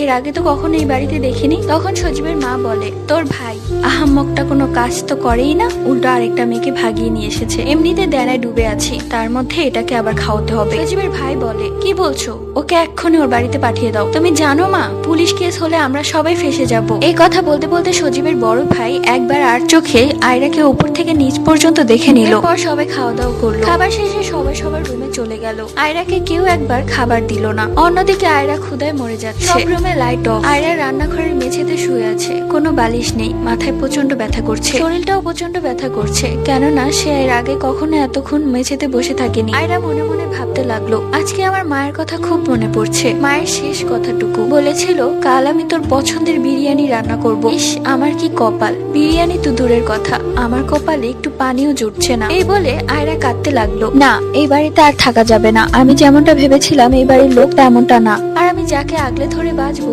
সেই তো ঠিক নেই। সে কেমন পুরুষ, একটা বার আমার কথা ভাবলো না। এই ভাবতে ভাবতে সজীব চোরের মতো আয়রার কাছে আসে। প্রথমে তো আয়রা ভয় পেয়ে গিয়েছিল, তারপর দেখলো এটা সজীব। সজীব বলল, চলো ঘরে চলো, আজকে আমাদের বাসর রাত। এই কথা শুনে আয়রা বলল, কিসের বাসর রাত? তোমার সাথে কি আমার বিয়ে হয়েছে? আর বিয়ের আগে ওসব একদমই না। আর তুমি কেমন ছেলে যে কিনা একটা বারও আমার কথা ভাবলে না? হলে আবার আমার কাছে কেন এসেছো? কাল সকালেই তুমি আমাকে আমার বাড়িতে দিয়ে আসবে। আমি আর এখানে থাকতে চাই না। যেভাবেই হোক আমি আমার মা বাবাকে মানিয়ে নিব। আমি তোমাকে যেমনটা ভেবেছিলাম তুমি একদমই তেমনটা। সজীব এবার রেগে যায় আর বলে, হারামজাদি, তোকে যে বাড়িতে জায়গা দিয়েছে এটাই তোর জন্য অনেক। চুপচাপ আমার কথা শুন, নয়তো তোর কপালে এমন খারাপ পরিণতি হবে তা তুই কল্পনাও করতে পারবি না। তুই কি ভেবেছিস তোর বাড়িতে আমি তোকে দিয়ে আসতে যাব আর তুই আমাকে একা পেয়ে পুলিশের কাছে দিবি, তাই তো? তার হচ্ছে না, তোকে তো আমি ভোগ করবই, সেই সাথে তোকে আমি বাজারে বিক্রি করে দিব। আয়রার এবার সব সহ্যের সীমা পার হয়ে যায়। সে সজীবকে কষিয়ে একটা থাপ্পড় মারে আর বলতে থাকে, তুই এত বাজে ছেলে, তোর সাথে পালিয়ে আসা আমার জীবনের সবচেয়ে বড় ভুল হয়েছে। তুই এক্ষুনি আমার মায়ের গহনা দে, আমি এক্ষুনি বাড়ি থেকে বের হয়ে যাবো। সজীব কোনো কথা না বলে আয়রার মুখ চেপে ধরে এবং আয়রার সাথে জোর জবরদস্তি করতে থাকে। পর্যায়ে আয়রা জোরে জোরে চিৎকার শুরু করে। সেই সাথে বাড়ির সবার ঘুম ভেঙে যায়। সেই সাথে সবাই উঠে লাইট অন করে এবং রান্নাঘরে দৌড়ে আসে। সবাই রান্নাঘরে এসে দেখে সজীব আয়রার সাথে খুব খারাপ আচরণ করছে, যেটা দেখে সজীবের মা এক ধমক দিয়ে বলে, আরে হারামজাদা কি করছিস এসব? মান সম্মান তো এমনিতেই শেষ করেছিস, এখন চিৎকার চেঁচামেচি করে আরো মান সম্মান শেষ করবি আমার? তোকে আমি বাড়ি থেকে বের করে দিব যদি আর একবার ওই মেয়ের সামনে তোকে দেখেছি। সজীবের বড় ভাই একবার আয়রার দিকে চোখ বলিয়ে নিল। আয়রার বুকে ওড়না নেই। সজীবের বড় ভাই যে আয়রার দিকে তাকিয়েছে সেটা বুঝতে পেরে আয়রা জলদি করে তার পাশে থাকা ওড়নাটি ভালোভাবে ঢেকে নিল। তখন আয়রা কাঁদতে কাঁদতে সবাইকে বলল, আমি আর এদিকে থাকতে চাই না, আমাকে মাফ করে দিন। আমি আপনাদের মান সম্মান শেষ করেছি, দয়া করে আমাকে আমার বাড়িতে পাঠিয়ে দিন। আর আপনার ছেলে আমার মায়ের যে গহনাগুলো এনেছে সেই গহনাগুলো আমাকে ফিরিয়ে দিতে বলুন। গহনার কথা শুনে সজীবের মা চোখ বড় বড় করে সজীবের দিকে তাকিয়ে বলে, গহনা? কিসের গহনা? গহনা এনেছিল ওই মেয়েটা? কিরে তুই আমাকে বললি না তো, কোথায় দেখা তো আমাকে। সজীব রাগান্বিত চোখে আয়রার দিকে তাকায়। কেন সে তার মাকে গহনার কথা বলেছে? এখন তার মা গহনাগুলো নিয়ে নিবে। সে ভেবেছিল এই গহনাগুলো বিক্রি করে বন্ধুদের সাথে একটা ট্যুর দিবে। অন্যদিকে আয়রার মা বাবার খাওয়া দাওয়া নেই। পাড়া প্রতিবেশী আত্মীয় স্বজন সবাই ফোন দিয়ে আয়রার কথাই জিজ্ঞেস করছে। অনেকে তো বলেছে, মেয়েটাকে কলেজে দিয়েছো আর নিজের কপাল নিজেই খেয়েছো। তোমার মেয়েটার চলাফেরা আমার আগে থেকেই ভালো লাগতো না, এখন দিয়েছে তো তোমাদের মান সম্মান ডুবিয়ে। এসব কথা শুনে আয়রার বাবা মা খুব কাঁদে আর ফোন বন্ধ করে রাখে। আয়রার বাবা অফিসে গেলে সবাই আয়রার বাবার দিকে আর চোখে তাকিয়ে হাসে আর কি যেন একটা নিজেদের মধ্যে কথা বলে, যেটা আয়রার বাবা খুব ভালোভাবে বুঝতে পারে। আয়রার কারণে তার মান সম্মান সব শেষ হয়ে গেছে। বাড়ি এসে আয়রার বাবা আয়রার মাকে বলে, তোমার মেয়েকে আমি আর কোনোদিনও মেনে নিব না, ওকে আমি ত্যায্য মেয়ে করে দিয়েছি। ওর জন্য আমার মান সম্মান সব শেষ, এলাকাতে মুখ দেখাতে পারছি না, সবাই আমাকে থু দিচ্ছে। সজীব গহনার ব্যাগটা নিয়ে আসে সজীবের মায়ের কাছে। সজীবের মা গহনাগুলো পেয়ে এক এক করে দেখতে লাগে এগুলো কত ভরি হতে পারে। আয়রা তার মায়ের গহনার গুলোর দিকে তাকিয়ে আছে। সজীবের মায়ের চোখ যায় আয়রার দিকে। সজীবের মা ভাবে, এই মেয়ে হচ্ছে একটা সোনার ডিম পাড়া হাঁস, একে এত সহজে ছাড়া যাবে না, এর থেকে অনেক কিছু উসুল করতে হবে। তখন সজীবের মা বড় বউকে বলে, বৌমা যাও প্লেট ভর্তি খাবার নিয়ে আসো এই মেয়েটার জন্য, সকাল থেকে কিছুই খায়নি, আর না খেয়ে থাকলে তো মরেই যাবে। সজীবের ভাবি এতে বিরক্ত হলেও শাশুড়ির কথা ফেলতে পারে না। সে থালা ভর্তি খাবার এনে আয়রাকে খেতে দেয়। খাবারগুলো পেয়ে আয়রা এমন ভাবে খাচ্ছে মনে হয় কতদিন যাবত না খাওয়া। খাওয়া। অবশেষে সজীবের মা আয়রার মায়ের গহনাগুলো নিজের আলমারির সিন্ধুকে রেখে দিয়ে বলে, শোনো তোমার নাম যেন কি? তখন আয়রা বলে, জি আয়রা। সজীবের মা বলে, শোনো আয়রা, তুমি এখন থেকে এবারের বউ, আর সজীবের সাথে তোমার খুব শীঘ্রই বিয়ে দিব। কিন্তু এই বাড়ির বউ হওয়া অত সহজ নয়। সকাল ভোর 6টার দিকে উঠে সংসারের সব কাজ সামলাতে হবে, আর বিয়ে না হওয়া পর্যন্ত সজীবও তোমার কাছে আসবে না। এতে সজীব বিরক্ত, কেননা সজীবের অন্য একটি মেয়ের সাথে রিলেশন চলছে। সে মেয়েটা তো আরো বড় লোক আর দেখতে আরো সুন্দর। সকালবেলা আয়রা ঘুম থেকে উঠে সবার জন্য নাস্তা বানায়। সকাল 11টার দিকে আয়রার মা একজনকে কল করে। কিছুক্ষণ বাদেই একটা সাদা জুব্বা পরা লোক চলে আসে। কথাবার্তা বোঝা গেল ইনি হচ্ছেন কাজী। কেন যেন বিয়েতে আয়রার কোনো ইচ্ছে নেই। তখন সজীবের মা কাজী সাহেবকে আয়রাকে দেখিয়ে দিয়ে বলল, এই যে এই মেয়ের সাথে আমার ছোট ছেলের বিয়ে দিতে চাই। কিন্তু আয়রার কেন যেন মন সায় দিচ্ছে না। গতকাল রাতে আয়রা সজীবের আসল মুখোশ দেখে ফেলেছে। সজীব যে আয়রাকে ভালোবাসে না সেটা আয়রা বুঝতে পেরেছে। তাই এরকম একটা লোকের সাথে বিয়ে করাটা বোকামো ছাড়া আর কিছুই না। এই ভাবতে ভাবতে সজীবের মা আয়রাকে বলে, এই মেয়ে এদিকে আসো, কাজী সাহেবের সামনে এসে বসো। আর সজীবের মা জোরে জোরে চিৎকার করে সজীবকে ডাকতে থাকে। সজীব রেগে মেগে ঘরে এসে ওর মাকে বলে, আমি পারবো না, আমি ওকে বিয়ে করতে পারবো না। আমি অন্য একটা মেয়েকে ভালোবাসি আর ওকে বিয়ে করবো। আয়রাকে শুধুমাত্র ওর টাকার জন্য আমি ভালোবাসার নাটক করেছি, আর কিছুই না। আর ও কালকে রাতে যা করেছে ওকে দেখলে তো এখন আমার রাগ হয়। সজীবের মা তখন সজীবের ঘরে চলে যায় এবং কিছুক্ষণ যাবত কি যেন বলতে থাকে। কিছুক্ষণ পর আশ্চর্য ভাবে সজীব এসে কাজী সাহেবকে বলে, আচ্ছা আপনি বিয়ে পড়ান, আমি বিয়েতে রাজি। আয়রা এসব কথা শুনে কাজী সাহেবকে বলে, দাঁড়ান, আমি বিয়ে করব না। আপনি ওনাদেরকে বলুন আমার বাড়িতে দিয়ে আসতে। ওনার ছোট ছেলে আমাকে জোর করে নিয়ে এসেছে, আমি বিয়েতে রাজি না। আর আমার মায়ের গহনাগুলো দিতে বলুন। আয়রার মুখে এসব কথা শুনে কাজী সাহেব বলতে থাকে, এই মেয়ে তো বিয়েতে রাজি না, আপনারা তো ওকে জোর করে বিয়ে দিচ্ছেন, আর এটা আইনি ভাবে অনেক বড় একটা অপরাধ। না বাবা, আমি এত ঝামেলার মধ্যে পড়তে চাই না, আপনারা বরং অন্য একটা কাজীকে এনে বিয়ে পড়ান। এরপর সে কাজী চলে যায়। অন্যদিকে সজীবের মায়ের রাগে শরীর ফেটে যাচ্ছে। সে আয়রার কাছে এসে আয়রাকে ঠাস ঠাস 2টা লাথি মেরে বলল, হারামজাদি, তুই মিথ্যে কথা বললি কেন? আমার ছেলে তোকে ফাঁসিয়েছে নাকি তুই আমার ছেলেকে ফাঁসিয়েছিস? আয়রা কাঁদতে থাকে হাউমাউ করে। বারবার বলে দিচ্ছি মেয়ে, এখান থেকে যাওয়ার যদি একবারও চেষ্টা করেছিস না, একদম মেরে নদীতে ফেলে দিব। আর তোর মা বাবা তো দূরের কথা, কাকপক্ষেও তোর লাশ খুঁজে পাবে না। কথা শুনে আয়রা প্রচন্ড ভয় পেয়ে যায়। এরপর সজীবের মা আরো একটি কাজীকে ডাক, তার হাতে 2000 টাকা গুঁজে দিয়ে বলে, যেভাবেই হোক তাড়াতাড়ি বিয়েটা শেষ করে। এরপর কাজী বিয়ে পড়ানো শুরু করে। না চাওয়া সত্ত্বেও আয়রাকে বিয়েতে কবুল বলতে হয়, নয়তো ওর মা খুব মারছিল। আয়রা কাঁদতে কাঁদতে নিজের মনকে বলতে থাকে,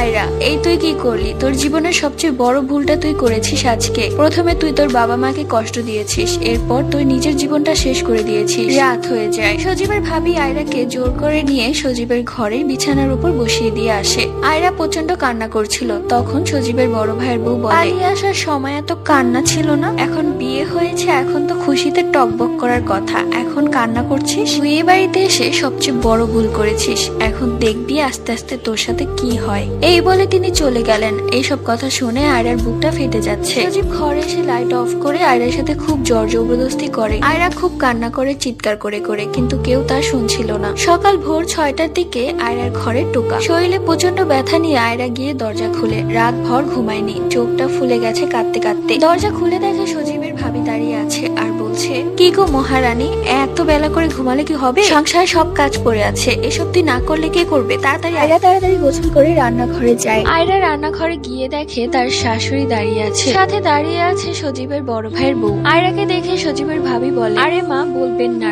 গেট পেটাতে পেটাতে আমার হাতটা ব্যথা হয়ে গেছে। এই মহারানী তো ঘুম থেকে ওঠার নামই নিচ্ছে না। শেষমেশ যখন গেট খুললো তখন আমি বললাম যে তুমি তাড়াতাড়ি চলে আসো রান্নাঘরে। তখন সে আমার মুখের উপর কি বলেছে জানেন মা? তখন সজীবের মা বলে, কি বলেছে?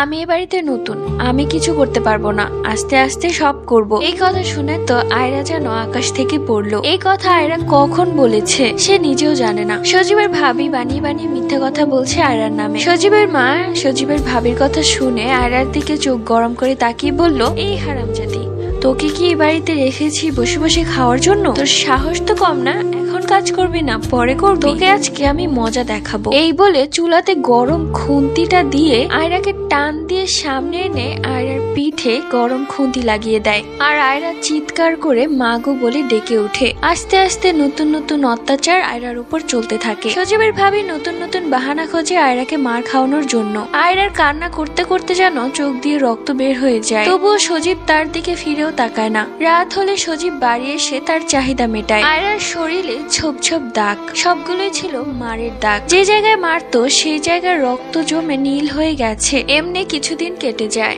আয়রার সাথে তারা কুকুরের থেকেও খারাপ ব্যবহার করত। মাঝে মাঝে তো সজীব তার চাহিদা মেটাতে না পারলে আয়রাকে তার রুম থেকে বের করে বলতো, যা রান্নাঘরে গিয়ে ঘুমা, ওইটাই তোর জায়গা। এরপর গেট লাগিয়ে নিজে ঘরে ঘুমাতো। একটা সময় আয়রা খুব কাঁদতো, কিন্তু এখন যেন আয়রা কাঁদতে ভুলে গেছে। তাদের সবার মারধর যেন আয়রার এখন অভ্যেসে পরিণত হয়েছে। তাই তারা যদি আয়রার গায়ে হাত তুলে তাও আয়রা টু শব্দও করে না। আয়রাকে অনেকভাবে মারধর করে, বলে যে তোর বাবাকে ফোন দিয়ে টাকা চা। কিন্তু আয়রা মায়ের খেতে রাজি, কিন্তু টাকা দিতে রাজি নয়। সে তার বাবাকে ফোন দিবে না, আর ফোন দিবেই বা কোন মুখে? আজকে তার নিজের জন্য সে সবাইকে হারিয়েছে, তাদের মান সম্মানটাও হারিয়েছে। আর আজকে নিজের জীবনের এই দশা সে নিজের জন্যই করেছে। সজীবের ভাবি যেন একটা কাজও করে না, সব কাজ আয়রাকে দিয়ে করায়। এমনকি তার পা টিপায় পর্যন্ত আয়রাকে দিয়ে। যখন সজীব রুম থেকে বের করে দিত আয়রাকে, তখন আয়রার কোথাও যাওয়ার থাকতো না। সে চুপটি করে রান্নাঘরের মেঝেতে শুয়ে থাকতো। আর তখন হামলা করত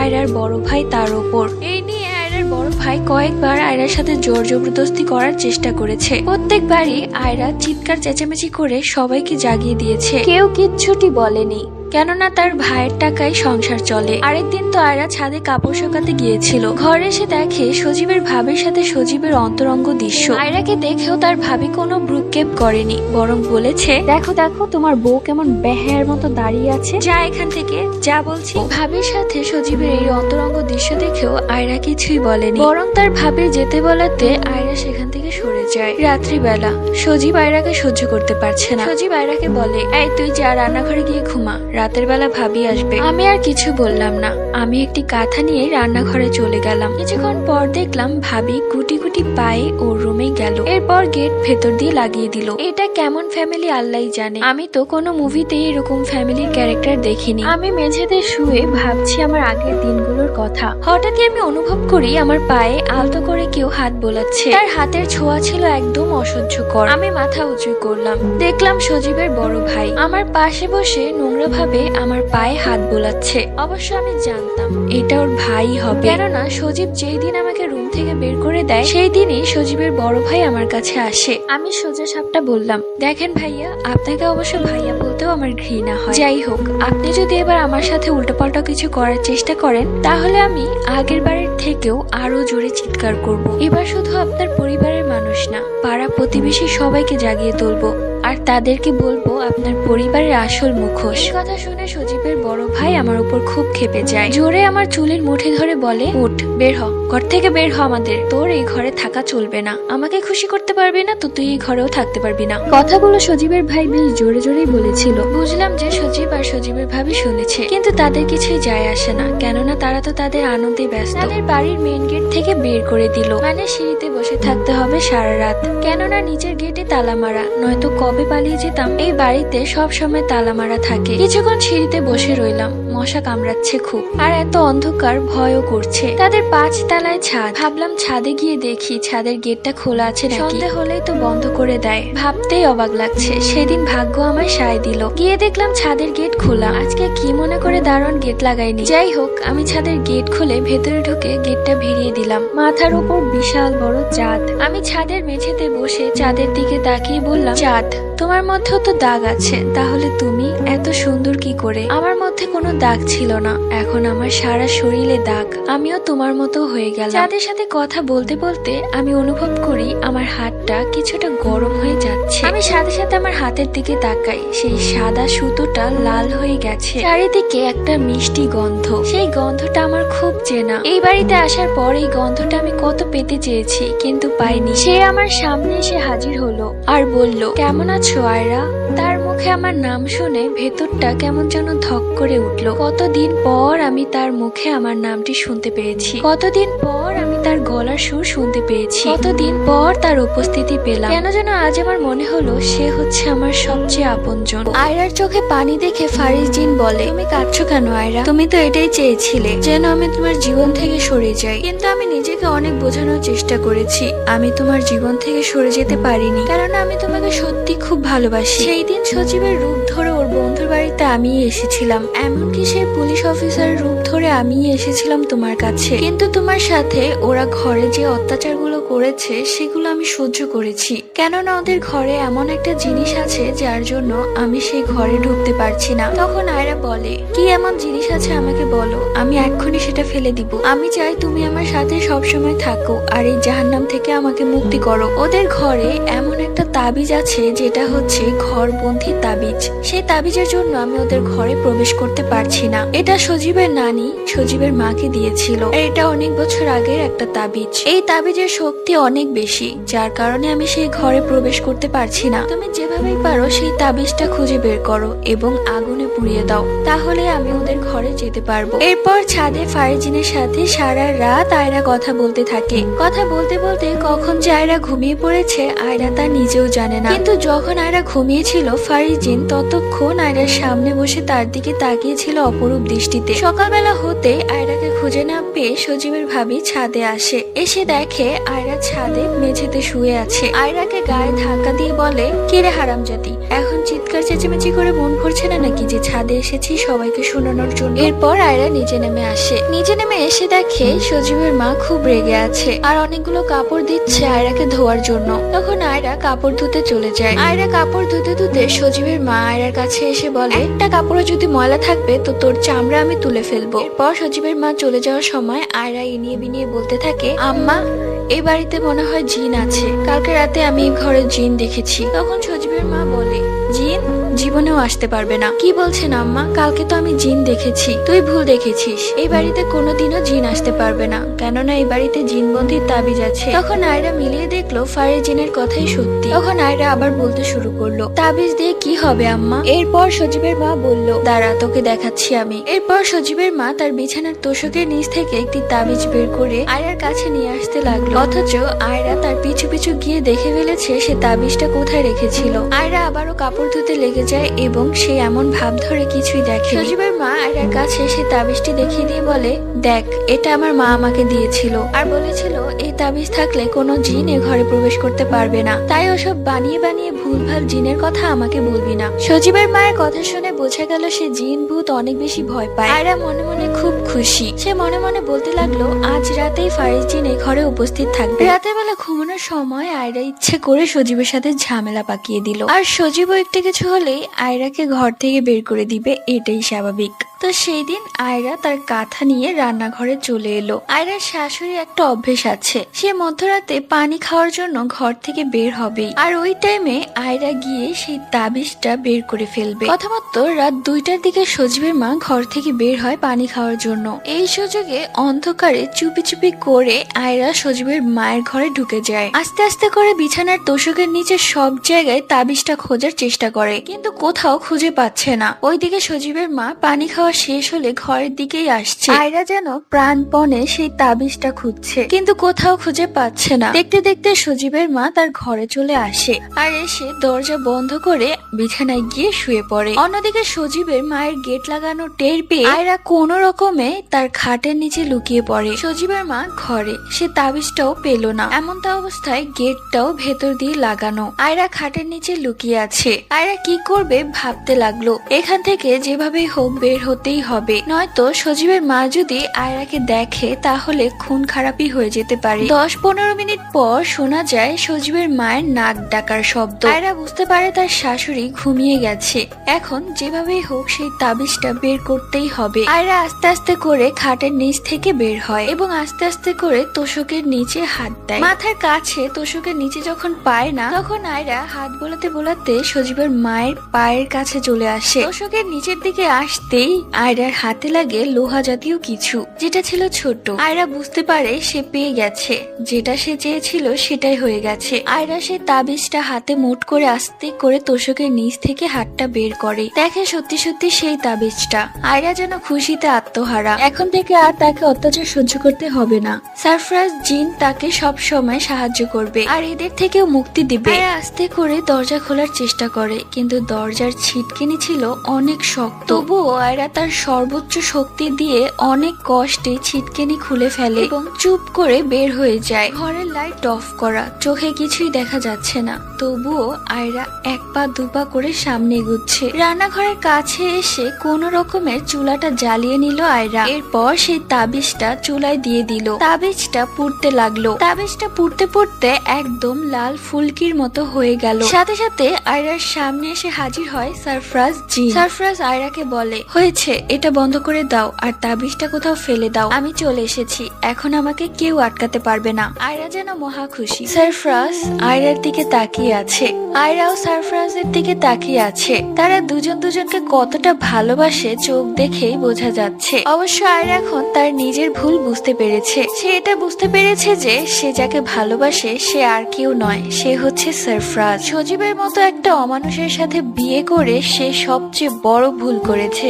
এখন শুধু সারফরাজকে নিয়েই সারাদিন ভাবতে চায় আয়রা, আর এখান থেকে বের হবে কিভাবে সেটাও ভাবছে সে। অন্যদিকে এই তাবিজ পোড়া গন্ধে সবার ঘুম ভেঙে গেছে। সজীবের মা যেন এক লাফে উঠে বসলেন। ঘরে আবার আগুন লেগে গেল নাকি? এত বাজে পোড়া গন্ধ কোত্থেকে আসছে? সজীব দৌড়ে ঘর থেকে বের হয়, সাথে সজীবের ভাবি এবং ভাইও। তারা দৌড়ে আসে রান্নাঘরে। এসে দেখে আয়রা তো ঘুমিয়ে আছে, চুলা বন্ধ, কোনো দিকেই আগুন নেই। তাহলে এই পুরা পুরা গন্ধটা কোত্থেকে আসছে? সজীবের মা আয়রাকে এক ধাক্কা দিয়ে বলে, এই হারামজাদি, তোর নাকে কি কোনো গন্ধ লাগছে না? তুই ঘুমিয়ে আছিস কি করে? আচমকা ঘুম ভাঙাতে আয়রা চোখ চুলকাতে চুলকাতে বলে, আম্মা, আপনারা সবাই এখানে কি করছেন? কি হয়েছে? আয়রার চোখে ঘুম। সবাই বুঝতে পারে যে এতক্ষণ আয়রা ঘুমিয়েই ছিল। সজীবের মা সবকিছু ভালো মতো দেখে বলল, হয়তো বাহিরে কোনো জায়গায় আগুন লেগেছে, শুধু শুধু ঘুমটা ভেঙে গেল। এরপর তারা যে যার রুমে চলে যায়। ঘরের লাইট অফ করা। মুহূর্তের মাঝে সারফরাজ জিন এসে হাজির। সারফরাজ ও আয়রা মুখোমুখি দুজনের দিকে তাকিয়ে শুয়ে আছে। দুজনের একজনও চোখ বন্ধ করছে না, অপরূপ দৃষ্টিতে তাকিয়ে আছে দুজনের দিকে। এরই মধ্যে সজীবের বড় ভাই আস্তে করে গেট খুলে তার নোংরা মন মানসিকতা নিয়ে আয়রার কাছে আসছে, কিন্তু আয়রার যেন সেই দিকে কোনো খেয়াল নেই। সে এক দৃষ্টিতে সারফরাজের দিকে তাকিয়ে আছে। সজীবের বড় ভাই এসে আয়রার পায়ের কাছে বসে আয়রার পায়ে আলতো করে তার নোংরা হাতের ছোঁয়া দিতে আয়রা স্তব্ধ হয়ে যায়। আয়রা চিৎকার করে উঠে। সঙ্গে সঙ্গে সারফরাজের হুঁশ ফিরে। সে রাগান্বিত চোখে সজীবের বড় ভাইয়ের দিকে তাকায়, কিন্তু সেই জিনটা তো অদৃশ্য।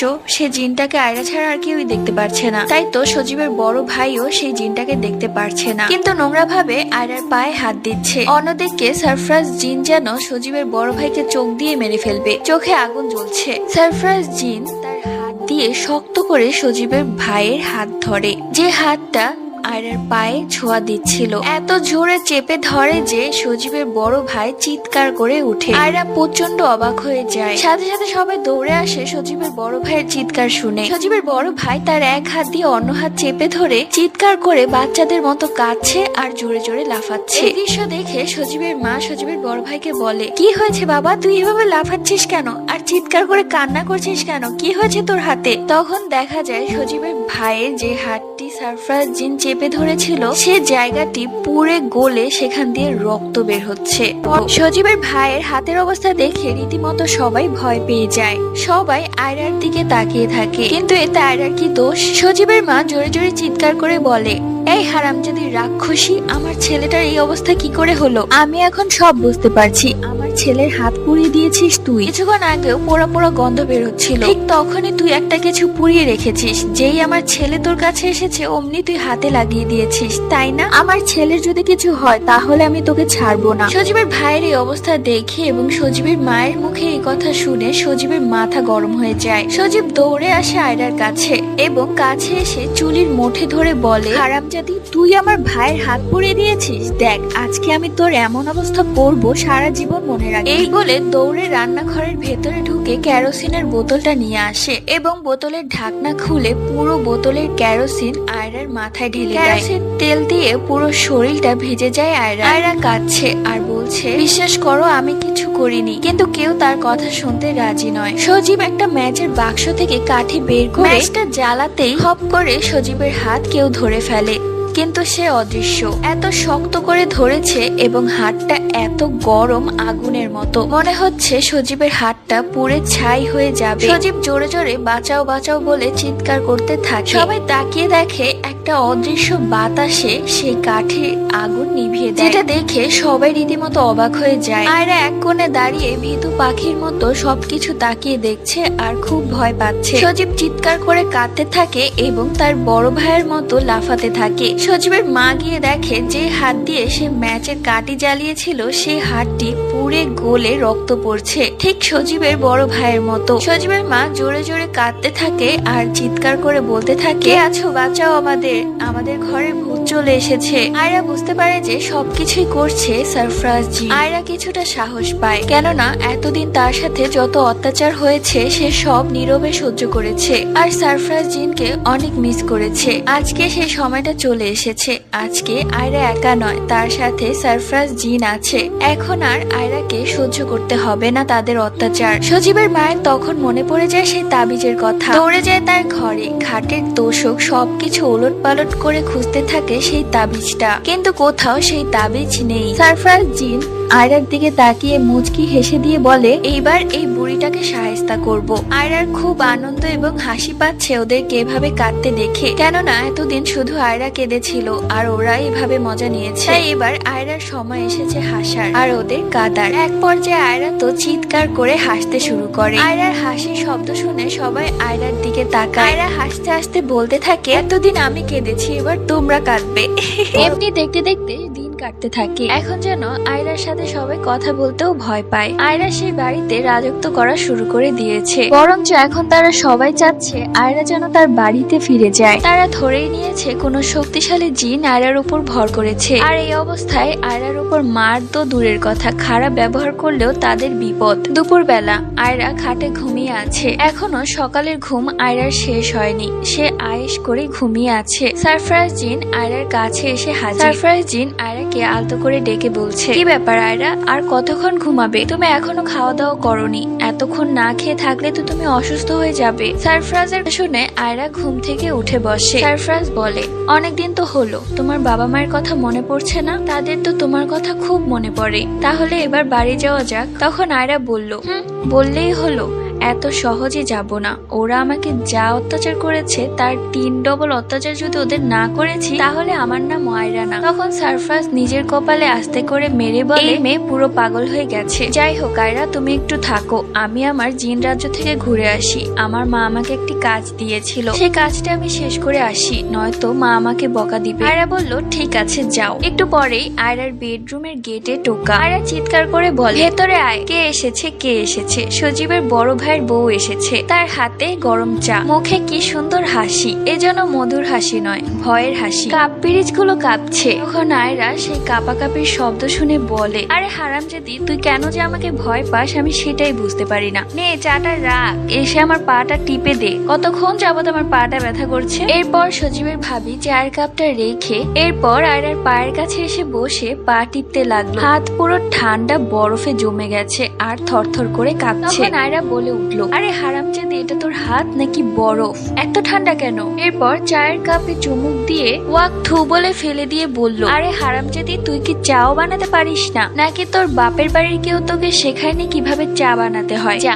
গিয়ে আরেকটা চা বানিয়ে নিয়ে আয়, অবশ্যই দুধের মালাই দিয়ে দিবি। এরপর সজীবের ভাবি হাসি মুখে কাপ পিরিচ নিয়ে চলে গেল। আয়রা তো ভেতর ভেতর হেসে ফেটে মরে যাচ্ছে। সজীবের মা যেন ঘর থেকে বের হয় না ভয়ে, সারা দিন দরজা লাগিয়ে বসে থাকে। কিছুক্ষণ বাদে সজীব সেই রুমে আসে। এসেই তার চোখ পড়ে আয়রার দিকে, ঘুম থেকে উঠে গেছে, যেটা দেখে সজীবের হাত পা কাঁপাকাঁপি শুরু হয়ে যায়। সে পা ঘুরিয়ে রুম থেকে বের হওয়ার সময় পেছন থেকে আয়রা বলে, হারামজাদা, কোথায় পালাচ্ছিস? এত সহজে আমার হাত থেকে পালাতে পারবি ভেবেছিস? তোকে তো আমি জ্যান্ত পুড়িয়ে মারবো। আমার শরীরে যে কয়টা তোর মায়ের দাগ আছে সব কয়টা আমি উসুল করব। এই বলে সজীবের দিকে আয়রা চোখ গরম করে তাকাতেই সজীবের প্যান্ট ভিজে যায় আর কাঁদতে শুরু করে, বলে এইবারের মতো আমাকে মাফ করে দাও, আর কখনো আমি তোমার সাথে এরকম করব না। রাত 11টা বাজে। সজীব ছাদে দাঁড়িয়ে সিগারেট খাচ্ছে আর ভাবছে মাথা থেকে এই ঝামেলাটা কবে নামবে, কবে সে এবং তার পরিবার মুক্তি পাবে এই আয়রার অত্যাচার থেকে। কিছু তো একটা উপায় বের করতেই হবে, এভাবে চলা যায় না। তখন সজীব তার প্যান্টের পকেট থেকে মোবাইলটা বের করে তার মাকে কল করে। কলটা ধরতেই মাকে বলল, মা আমি ছাদে আছি, তুমি ছাদে চলে আসো, তোমার সাথে আমার দরকারি কথা আছে। তখন সজীবের মা বলল, কি বলছিস? আমি আসতে পারবো না, আমার প্রচন্ড ভয় করছে। জানিস কিছুক্ষণ আগে আমি একটা কালো ছায়া দেখেছি ঘরের ভেতর। উফ মা, তুমি আমার কথা শোনো, এভাবে চললে হবে না, তুমি এক্ষুনি ছাদে এসো, আমাদের একটা না একটা উপায় বের করতেই হবে, নয়তো আমরা এভাবে মরে যাব। সজীবের কথা শুনে সজীবের মা ভাবতে লাগলো, আসলেই তো এভাবে চলা যায় না, এভাবে ঘরবন্দি করে কয়দিন মানুষ বাঁচতে পারে। সজীবের মা গুটি গুটি পায়ে ছাদের দিকে যাচ্ছে। ছাদে যেতেই দেখে সজীব দাঁড়িয়ে আছে। ছাদে ঢোকার পর ছাদের গেটটা হালকা ভিড়িয়ে দিল সজীবের মা। কি হয়েছে বল, এত রাতে আমাকে ছাদে ডাকলি কেন? তুমি বলো আমি কি করব, এত চাপ আমি সহ্য করতে পারছি না। ও আয়রা আমার দিকে কিভাবে তাকিয়ে থাকে, যেন এক্ষুনি আমাকে মেরে ফেলবে। এমনকি সকালে তো আমাকে হুমকি দিয়েছে যে আমাকে পুড়িয়ে মারবে। মনে হচ্ছে বেঁচে থেকেও আমি মরে যাচ্ছি। কি আর করব বাবা বল, ওর সাথে একটা জিন আছে, আর জিনটা খুব শক্তিশালী, ওই জিনের সাথে আমরা কখনোই পেরে উঠবো না। সজীব বলে, আমার মাথায় অন্য একটা কথা ঘুরছে। কি কথা বল? যার মাধ্যমে জিন এসেছে তাকেই যদি আমরা সরিয়ে দেই তাহলে তো আর জিনটা থাকবে না, মানে জিনটাও চলে যাবে, আর আমরা এই ঝামেলা থেকে একবারের জন্য মুক্তি পাবো। কি বলছিস বাবা? আমার তো খুব ভয় করছে, যদি সেই জিনটা জেনে যায় আর আমাদেরকে ক্ষতি করে, সেটা পরে দেখা যাবে। এমনিতে ওর বাবা মা ওকে আর মেনে নিবে না, যতদূর জানি আর কোনো টাকা পয়সাও পাবো না ওর থেকে, তাই ওকে আর আমাদের মাঝে রেখে কোনো লাভ নেই। এমনিতেও আমরা তো সবাই চাচ্ছিলাম ও যেন এখান থেকে চলে যায়। আর দেখো ওর বাবা মা এতদিন ওর কোনো খোঁজ খবর নেয়নি, তাহলে এখন যদি আমরা ওকে মেরে ফেলি তাহলে ওর বাবা মা জানবেও না। আমাদের বাড়ির পেছনের জায়গাটা তো একদম জঙ্গল টাইপের, তাহলে আয়রাকে মেরে ওর লাশটা সেখানেই পুঁতে ফেলবো, কেউ জানতেও পারবে না। আর কেউ যদি আয়রার কথা জিজ্ঞেস করে তুমি বলবে ও ওদের বাড়িতে চলে গেছে। এটা ভালো বলেছিস, যাক এতদিনে তোর একটু বুদ্ধিশুদ্ধি হয়েছে। এই হারামজাতিটা মরলেই আমরা সেই জিন থেকে মুক্তি পাবো। এরপর সজীব এবং তার মা গুটি গুটি পায়ে নিচে নেমে আসে। ঘরে এসে দেখে আয়রা তো ঘুমিয়ে আছে খাটে। সজীবের মা রান্নাঘর থেকে ধার বটি নেয় আয়রাকে জবাই করার জন্য। এরপর তারা আস্তে আস্তে রুমের ভেতরে চলে যায়। রুম অন্ধকার, আয়রা ঘুমিয়ে আছে। অন্যদিকে সারফরাজ জিনের মনটা কেমন যেন ছটফট করছে আয়রার জন্য। তার মনে হচ্ছে কোনো একটা বিপদ ঘনিয়ে আসছে, তাই সারফরাজ জিন সিদ্ধান্ত নেয় আয়রার সাথে একবার দেখা করবে। আবার ভাবতে লাগলো এখন তো আয়রা ঘুমিয়ে আছে, অযথা বিরক্ত হবে। সজীবের মায়ের হাতে ধার বটি, সাথে সজীবের মাথায় রাগ। এই রাগ যেন শেষ হবার নয়। গুটি গুটি পায়ে তারা আয়রার রুমে প্রবেশ করে। সজীবের মা মনে মনে বলতে থাকে, আজ এই হারামজাদিকে দুনিয়া থেকেই বিদায় করে দিব। এতটুকু মেয়ে আমাদেরকে অনেক জ্বালিয়েছে, আজকে তোকে এমন ভাবে হত্যা করব যেন তোর চিহ্ন না থাকে। তোর শরীরের মাংস আমি কুকুরকে খেতে দিব। অন্যদিকে আয়রা কাঁথা মুড়ি দিয়ে ঘুমিয়ে আছে। সজীব গিয়ে শক্ত করে আয়রার পা ধরে, আর সজীবের মা আয়রার গলা বরাবর বটি দিয়ে ইচ্ছে মতো কোপাতে থাকে। কিন্তু আজব ব্যাপার, একটু টু শব্দও নেই। কাউকে মারার সময় নাকি সে একটু হলেও চিৎকার করে, কিন্তু আয়রা যেন ফ্রিজ হয়ে গেছে, কোনো শব্দ নেই। অন্যদিকে সজীব এবং সজীবের মা ঘেমে একাকার অবস্থা। এরপর সজীবের মা কাপা হাত নিয়ে আয়রার মুখ থেকে কাঁথা সরায়, আর এরপর যা দেখে তারা দুজন মোটেও প্রস্তুত ছিল না তা দেখার জন্য। আয়রা কোথায়? এখানে শুয়ে আছে সাদা জুব্বা পরা একটা ছেলে, তার মুখে ভয়ানক একটা হাসি, চোখের মণি দুটো কেমন যেন নীল লাইটের মতো জ্বলে উঠল। এই দৃশ্য দেখে মা ছেলে চিৎকার দিয়ে অজ্ঞান হয়ে পড়ে যায় মাটিতে। তাদের চিৎকার শুনে ওই রুম থেকে সজীবের ভাই এবং ভাবি দৌড়ে আসে এই ঘরে। এসে দেখে মেঝেতে সজীব এবং সজীবের মা অজ্ঞান অবস্থায় পড়ে আছে মাটিতে, আর বিছানার দিকে তাকাতেই দেখে আয়রা তো পরম শান্তিতে ঘুমিয়ে আছে। এত জোরে চিৎকারের শব্দ শুনেও আয়রার ঘুম ভাঙছে না। এটা দেখে সজীবের ভাবি কিছুটা অবাক হয়ে যায়। বেশ কিছুক্ষণ যাবত মাথায় পানি দেওয়ার পর সজীব এবং সজীবের মায়ের জ্ঞান ফিরে তারা হাউমাউ করে কাঁদতে থাকে আর বলতে থাকে, এই কি দেখলাম এই বলে চিৎকার করে কাঁদতে থাকে সজীবের মা এবং সজীব। এবার তাদের চিৎকার শুনে আয়রার ঘুম ভেঙে যায়। আয়রা ঘুম থেকে উঠে বলে, কি হয়েছে, এত চিৎকার চেঁচামেচি কেন? আমি ঘুমাতে পারছি না। আয়রাকে ঘুম থেকে উঠতে দেখে সজীবের মা এবং সজীব আরো জোরে জোরে কাঁদতে থাকে। পর্যায়ে সজীবের মা কাঁদতে কাঁদতে আয়রার পায়ে ধরে বলে, আমার ভুল হয়ে গেছে মা, আমাকে মাফ করে দে। আমি জানি আমি তোর সাথে খুব অন্যায় করেছি। আমি তোর সাথে দিনের পর দিন অনেক অত্যাচার করেছি। শুধু আমি নয়, এই পরিবারের সবাই। দয়া করে আমাদের সবাইকে মাফ করে দে। এবারের মতো আমাদের সবাইকে মুক্তি দে। আমরা আর পারছি না তোর এই অত্যাচার মেনে নিতে। এবারের মতো আমাদের মুক্তি দে। এই বলে হাউমাউ করে কাঁদতে লাগলেন সজীবের মা। সজীবও আয়রার পায়ে ধরে বলতে থাকে, আয়রা তুমি আমাকে মাফ করে দাও। আমি তোমাকে ঠকিয়েছি, তোমার সাথে অনেক অন্যায় করেছি। আমাকে এবারের মতো মাফ করে দাও। তুমি তোমার জীবনটা সুন্দর করে সাজাও। এবারের মতো আমাদের মুক্তি দাও। এই বলে তারা কাঁদতে থাকে। তাদের কান্না দেখে এক পর্যায়ে আয়রার মন গলে যায়। আয়রা বলে, ঠিক আছে, আমি খুব খুশি হয়েছি যে আপনারা আপনাদের ভুল বুঝতে পেরেছেন। মেয়েরা খুব শখ করে শ্বশুর বাড়িতে আসে নিজের অধিকার নিয়ে, তো আপনাদের মতো কিছু মানুষরা তাদের সাথে যেমন আচরণ করে। সকাল হতেই আয়রা সবার থেকে বিদায় নিয়ে চলে যায়। আজকে আয়রার মনটা বেশ ভালো। আজ অনেক দিন পর সে তার বাবা মাকে দেখতে পাবে। আয়রাকে বিদায় দেওয়ার সময় সজীব যেন হাউমাউ করে কান্না করেছে। সজীবের মা আয়রাকে বারবার বুকে জড়িয়ে কান্না করেছে। সজীবের ভাবি যেন কাঁদতে কাঁদতে অজ্ঞান হয়ে যায় এমন এক অবস্থা। তাদের এই বুক ফাটা কান্না দেখে আয়রারও কান্না চলে আসে। সেও তার 2 ফোঁটা চোখের জল ফেলে দেয়। তো কথায় আছে না, গিরগিটি রূপ পাল্টায়। আয়রা সেই বাড়ি থেকে যাওয়ার পর তারা যেন ঈদের খুশি পালন করছে। সজীবের মা পাড়া প্রতিবেশীকে জানিয়ে দিল যে আজ দুপুরে সবার দাওয়াত আমার বাড়িতে। সবাই জানতে চাইলো, কি এমন হলো, তুমি তো খুব কিপটে, তাহলে আজকে কি মনে করে সবাইকে দাওয়াত দিচ্ছ? তখন সজীবের মা হেসে বলল, অনেকদিন পর এক অলক্ষী আমাদের বাড়ি থেকে বিদায় হয়েছে, তাই আমরা খুব খুশি। অন্যদিকে আয়রা তার বাবার বাড়ির কাছে এসে কলিং বেল চাপ দিতে একজন মহিলা এসে দরজা খোলেন। আয়রা তার মনের রুহ থেকে বলে উঠে, মা।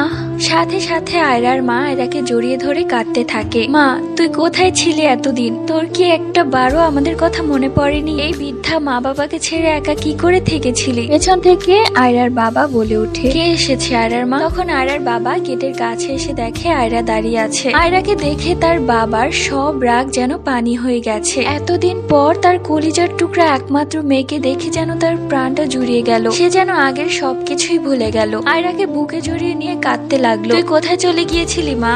আমি তোকে কত খুঁজেছি। আমার মান সম্মান সব চলে গেছে। যাক, কিন্তু তুই তো ফিরে এসেছিস। আমার কাছে আর কিছুই চাওয়া নেই। এখন থেকে আমি তোকে কোথাও যেতে দিব না। আয়রাও তাদেরকে জড়িয়ে ধরে বেশ কিছুক্ষণ কান্না করে।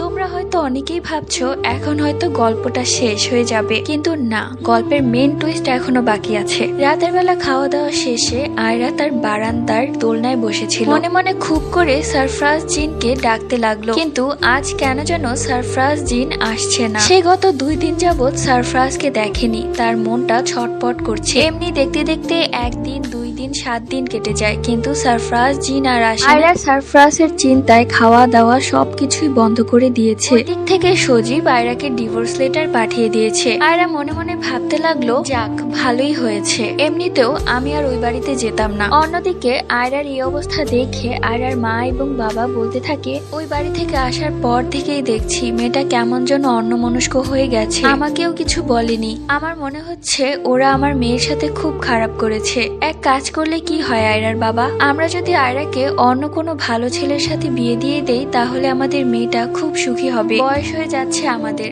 আজ আছি কাল মারা যাব, কিন্তু মেয়েটার ভবিষ্যৎ করে দিতে হবে। তো মেয়েটাকে আমি আর এভাবে দেখতে পারছি না। আয়রার বাবা, আপনি কিছু করেন। অন্যদিকে আয়রা তো সারফরাজের জন্য পাগল হয়ে গেছে। দেখতে দেখতে আরো 1টি মাস কেটে যায়। সারফরাজ জিনের কোনো খবর নেই। খাওয়া দাওয়া ঘুম সব ছেড়ে দিয়েছে আয়রা, শুধু নীরবে কান্না করে আর মনে মনে খুব করে চায় সারফরাজকে একটি বার দেখার জন্য। ঘড়িতে বাজে রাত 12:10। ঘরের লাইট অফ করে দিয়ে আয়রা মেঝেতে বসে কাঁদছে। মুহূর্তের মাঝে ঘরটায় খুব সুন্দর একটা ঘ্রাণ চলে আসে। আয়রার কাছে এই ঘ্রাণটা খুব আগে থেকেই পরিচিত। এটা সারফরাজ জিনের শরীরে মিষ্টি গন্ধ। আয়রা এই গন্ধটা এতদিন খুব মিস করেছে। মুহূর্তের মাঝে আয়রা তাকিয়ে দেখে তার হাতের সাদা সুতোটি লাল হয়ে গেছে। আয়রা বুঝতে পারে অপেক্ষার প্রহর শেষ করে তার সারফরাজ জিন চলে এসেছে। মুহূর্তেই চোখের সামনে সারফরাজ জিন হাজির। সারফরাজকে দেখে আয়রা হাউমাউ করে কাঁদতে থাকে আর বলতে থাকে, আপনি এতদিন পর কেন এসেছেন? দেখতে এসেছেন কি আপনার অপেক্ষা করতে করতে আমি মরে গিয়েছি কিনা? সারফরাজ কিছুই বলে না,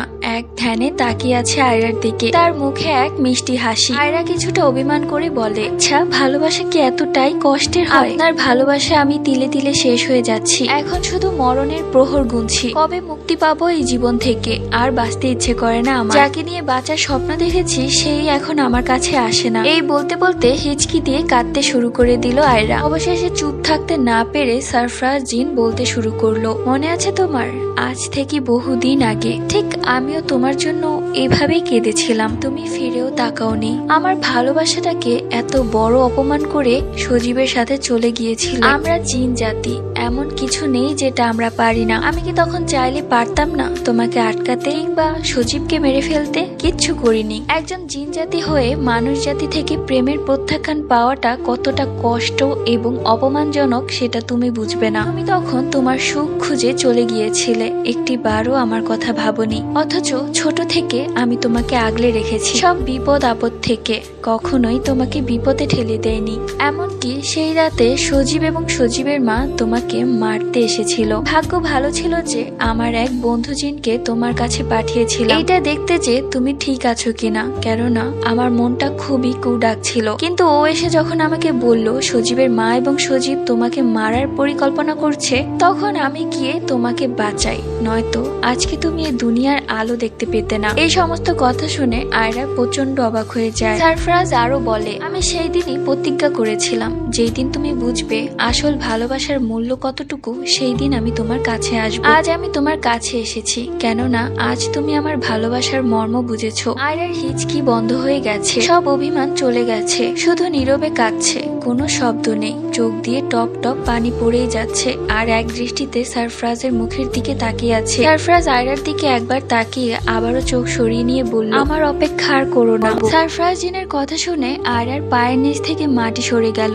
এ কি বলছে সারফরাজ জিন, যাকে সে মন প্রাণ দিয়ে এতটা ভালোবেসেছে, আজ সে কি বলছে? আয়রা মনে মনে ঠিক করে ফেললো সারফরাজ জিন চলে যাওয়ার পরই সে গলায় ফাঁস দিবে। সে আর বাঁচতে চায় না, আর বেঁচে থেকেই বা কি হবে যেখানে তার সারফরাজ নেই। এমনিতেও আয়রা জীবিত থাকা অবস্থায় সারফরাজ জিনের জন্য অপেক্ষা করতে করতে মরে গিয়েছিল। নতুন করে বাঁচার সিদ্ধান্ত নিয়েছিল তার সারফরাজের সঙ্গে। তো আজ তার সারফরাজ অনেক দূরে চলে গিয়েছে আয়রা থেকে। তার সারফরাজের মনে আয়রার প্রতি কোনো ভালোবাসা নেই। এতদিন যা দেখিয়েছিল সবটাই ছিল মিথ্যে। সারফরাজ আয়রার মনের কথাগুলো জানতে পেরে আয়রাকে বলল, খবরদার ভুলেও আত্মহত্যা করবে না, কেননা তোমরা হয়তো জানো আত্মহত্যাকারীকে আল্লাহ কখনোই পছন্দ করে না, তার ঠিকানা হবে জাহান্নামে। তাই তুমি যদি এই পথ বেছে নাও তাহলে তোমার পরকালের স্থান হবে কষ্টদায়ক। এই বলে সারফরাজ সেখান থেকে গায়েব হয়ে যায়। আয়রা স্তব্ধ হয়ে গেছে, কোনো কথা বলতে পারছে না। সে এত বড় শখ খেয়েছে যে সে নিজেকে বোঝানোর মতো বা সান্ত্বনা দেওয়ার মতো কোনো ভাষা খুঁজে পাচ্ছে না। শুধু চোখ দিয়ে অঝরে পানি ঝরছে, এক ফোঁটা দু ফোঁটা করে। প্রায় 1.5-2 ঘন্টা পর আয়রা উঠে বসে, হাত দিয়ে চোখের জল মুছে ফেলে এবং 1-2 পা করে ছাদের দিকে যাচ্ছে। চুলগুলো খোলা। ছাদের সিঁড়িতে আসতেই চুলগুলো বাতাসে পেছনে উড়ে গেল। তার চোখের দৃষ্টি অন্যমনস্ক। হাঁটতে হাঁটতে ছাদের রেলিং এর পাশে এসে দাঁড়ায়, পর আবারও চোখ থেকে 2 ফোঁটা পানি পড়ে যায়। তার চোখের দৃষ্টি এখনো অন্যমনস্ক, সে যেন পাথর হয়ে গেছে। মুহূর্তেই আয়রার সামনে ভেসে এলো আয়রার মা বাবার মুখ। তারা কাঁদো কাঁদো কণ্ঠে বলছে, আয়রা মা, এটা করিস না, একবার আমার কথা ভাব, একবার তোর বাবার কথা ভাব। এতদিন পর তোকে পেয়েছি, আমরা মরেই যাব, তুই যদি এই কাজটা করিস না মা। এরপর তারা গায়েব হয়ে যায়। এরপর আয়রা ছাদের রেলিং এর উপর দাঁড়িয়ে যায়। তাদের বাড়িটা মূলত 8টা। আয়রা চোখ বন্ধ করে একবার তার রুহ থেকে বলে উঠে, সারফরাজ আপনি ভালো থাকবেন, আমি একবারের জন্য আপনার জীবন থেকে চলে যাচ্ছি, আর কখনো আপনার জীবনে আসবো না, আর আমার এই মুখটিও আপনাকে আর কোনো দিনও দেখতে হবে না। কিন্তু আমি সত্যি সত্যি আপনার মায়া পড়ে গিয়েছি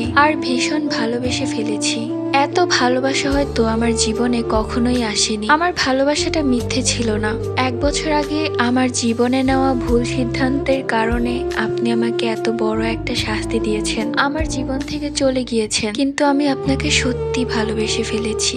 আমার ভুলটা সত্যি বুঝতে পেরেছি, কিন্তু আমি জানি অনেক দেরি হয়ে গেছে। এখন হয়তো আমার চোখের পানিটাও আপনার কাছে মিথ্যে মনে হবে। এটা বলতেই তার চোখ থেকে আরো 2 ফোঁটা পানি পড়ে গেল। আজ থেকে হয়তো আয়রা নামটা আপনার জীবন থেকে একবারের জন্যই মুছে যাবে, আর আমিও এটাই চাই। এই বলে পা বাড়িয়ে পড়ে যেতে আয়রা তার হাতে অনুভব করে গরম স্পর্শ। আয়রা অনুভব করে কেউ তার হাত ধরে রেখেছে। গরম একটা স্পর্শ টের পাচ্ছে আয়রা। মুহূর্তের মাঝে কেউ একজন আয়রাকে টান দিয়ে সরিয়ে তার বুকের ভেতর লুকিয়ে রাখলো। আর এটা কে হতে পারে তোমরা হয়তো সবাই জানো, এটা হচ্ছে সারফরাজ জিন। আয়রা এক চোখ দিয়ে মিটিমিটি করে তাকিয়ে দেখার চেষ্টা করছে সে মারা গিয়েছে কিনা। এরপর সে দেখলো সে একজনের বুকের ভেতর লুকিয়ে আছে। আয়রা দেখে এটা সারফরাজ জিন। আয়রার আর কিছু বলার থাকে না, সে আবারও হাউমাউ করে কাঁদতে শুরু করে। এই প্রথমবার সে সারফরাজ জিনকে জড়িয়ে ধরেছে। এটা এক অন্যরকম ভালোবাসা। এই ভালোবাসা কাউকে বোঝানোর মতো নয়। হাসছে আবার কাঁদছে, খুশিতে যেন মেয়েটা পাগল হয়ে গেছে।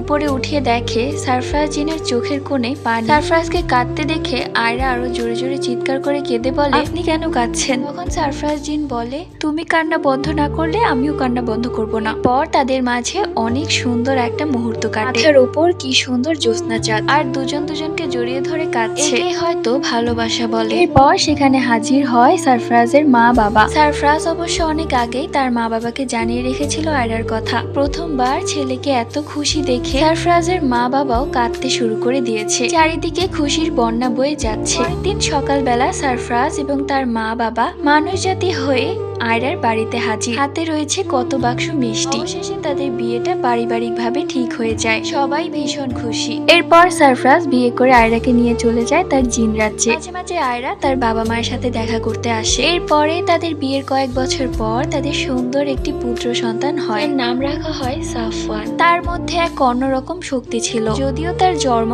মানুষ জাতির গর্ভে হয়েছে, তবুও সে জিন জাতি। এভাবেই তাদের ছোট্ট পরিবারের সুন্দর সংসার নিয়ে হ্যাপি এন্ডিং। তোমাদের যদি এই গল্পটি ভালো লেগে থাকে অবশ্যই চ্যানেলটি সাবস্ক্রাইব করে লাইক দিতে ভুলো না, কেননা খুব কষ্ট করে তোমাদের জন্য আমার গল্প বলতে হয়। আর তোমাদের যদি এই গল্পটা নিয়ে কোনো প্রকার প্রশ্ন থাকে অবশ্যই কমেন্ট করে জানিয়ে দিও। নেক্সট ভিডিওতে সম্ভব হলে আমি উত্তর দেওয়ার চেষ্টা করব। সবাই ভালো থেকেও দেখা হবে নেক্সট কোনো এরকমই মন ছুঁয়ে যাওয়া গল্প নিয়ে। আল্লাহ হাফেজ।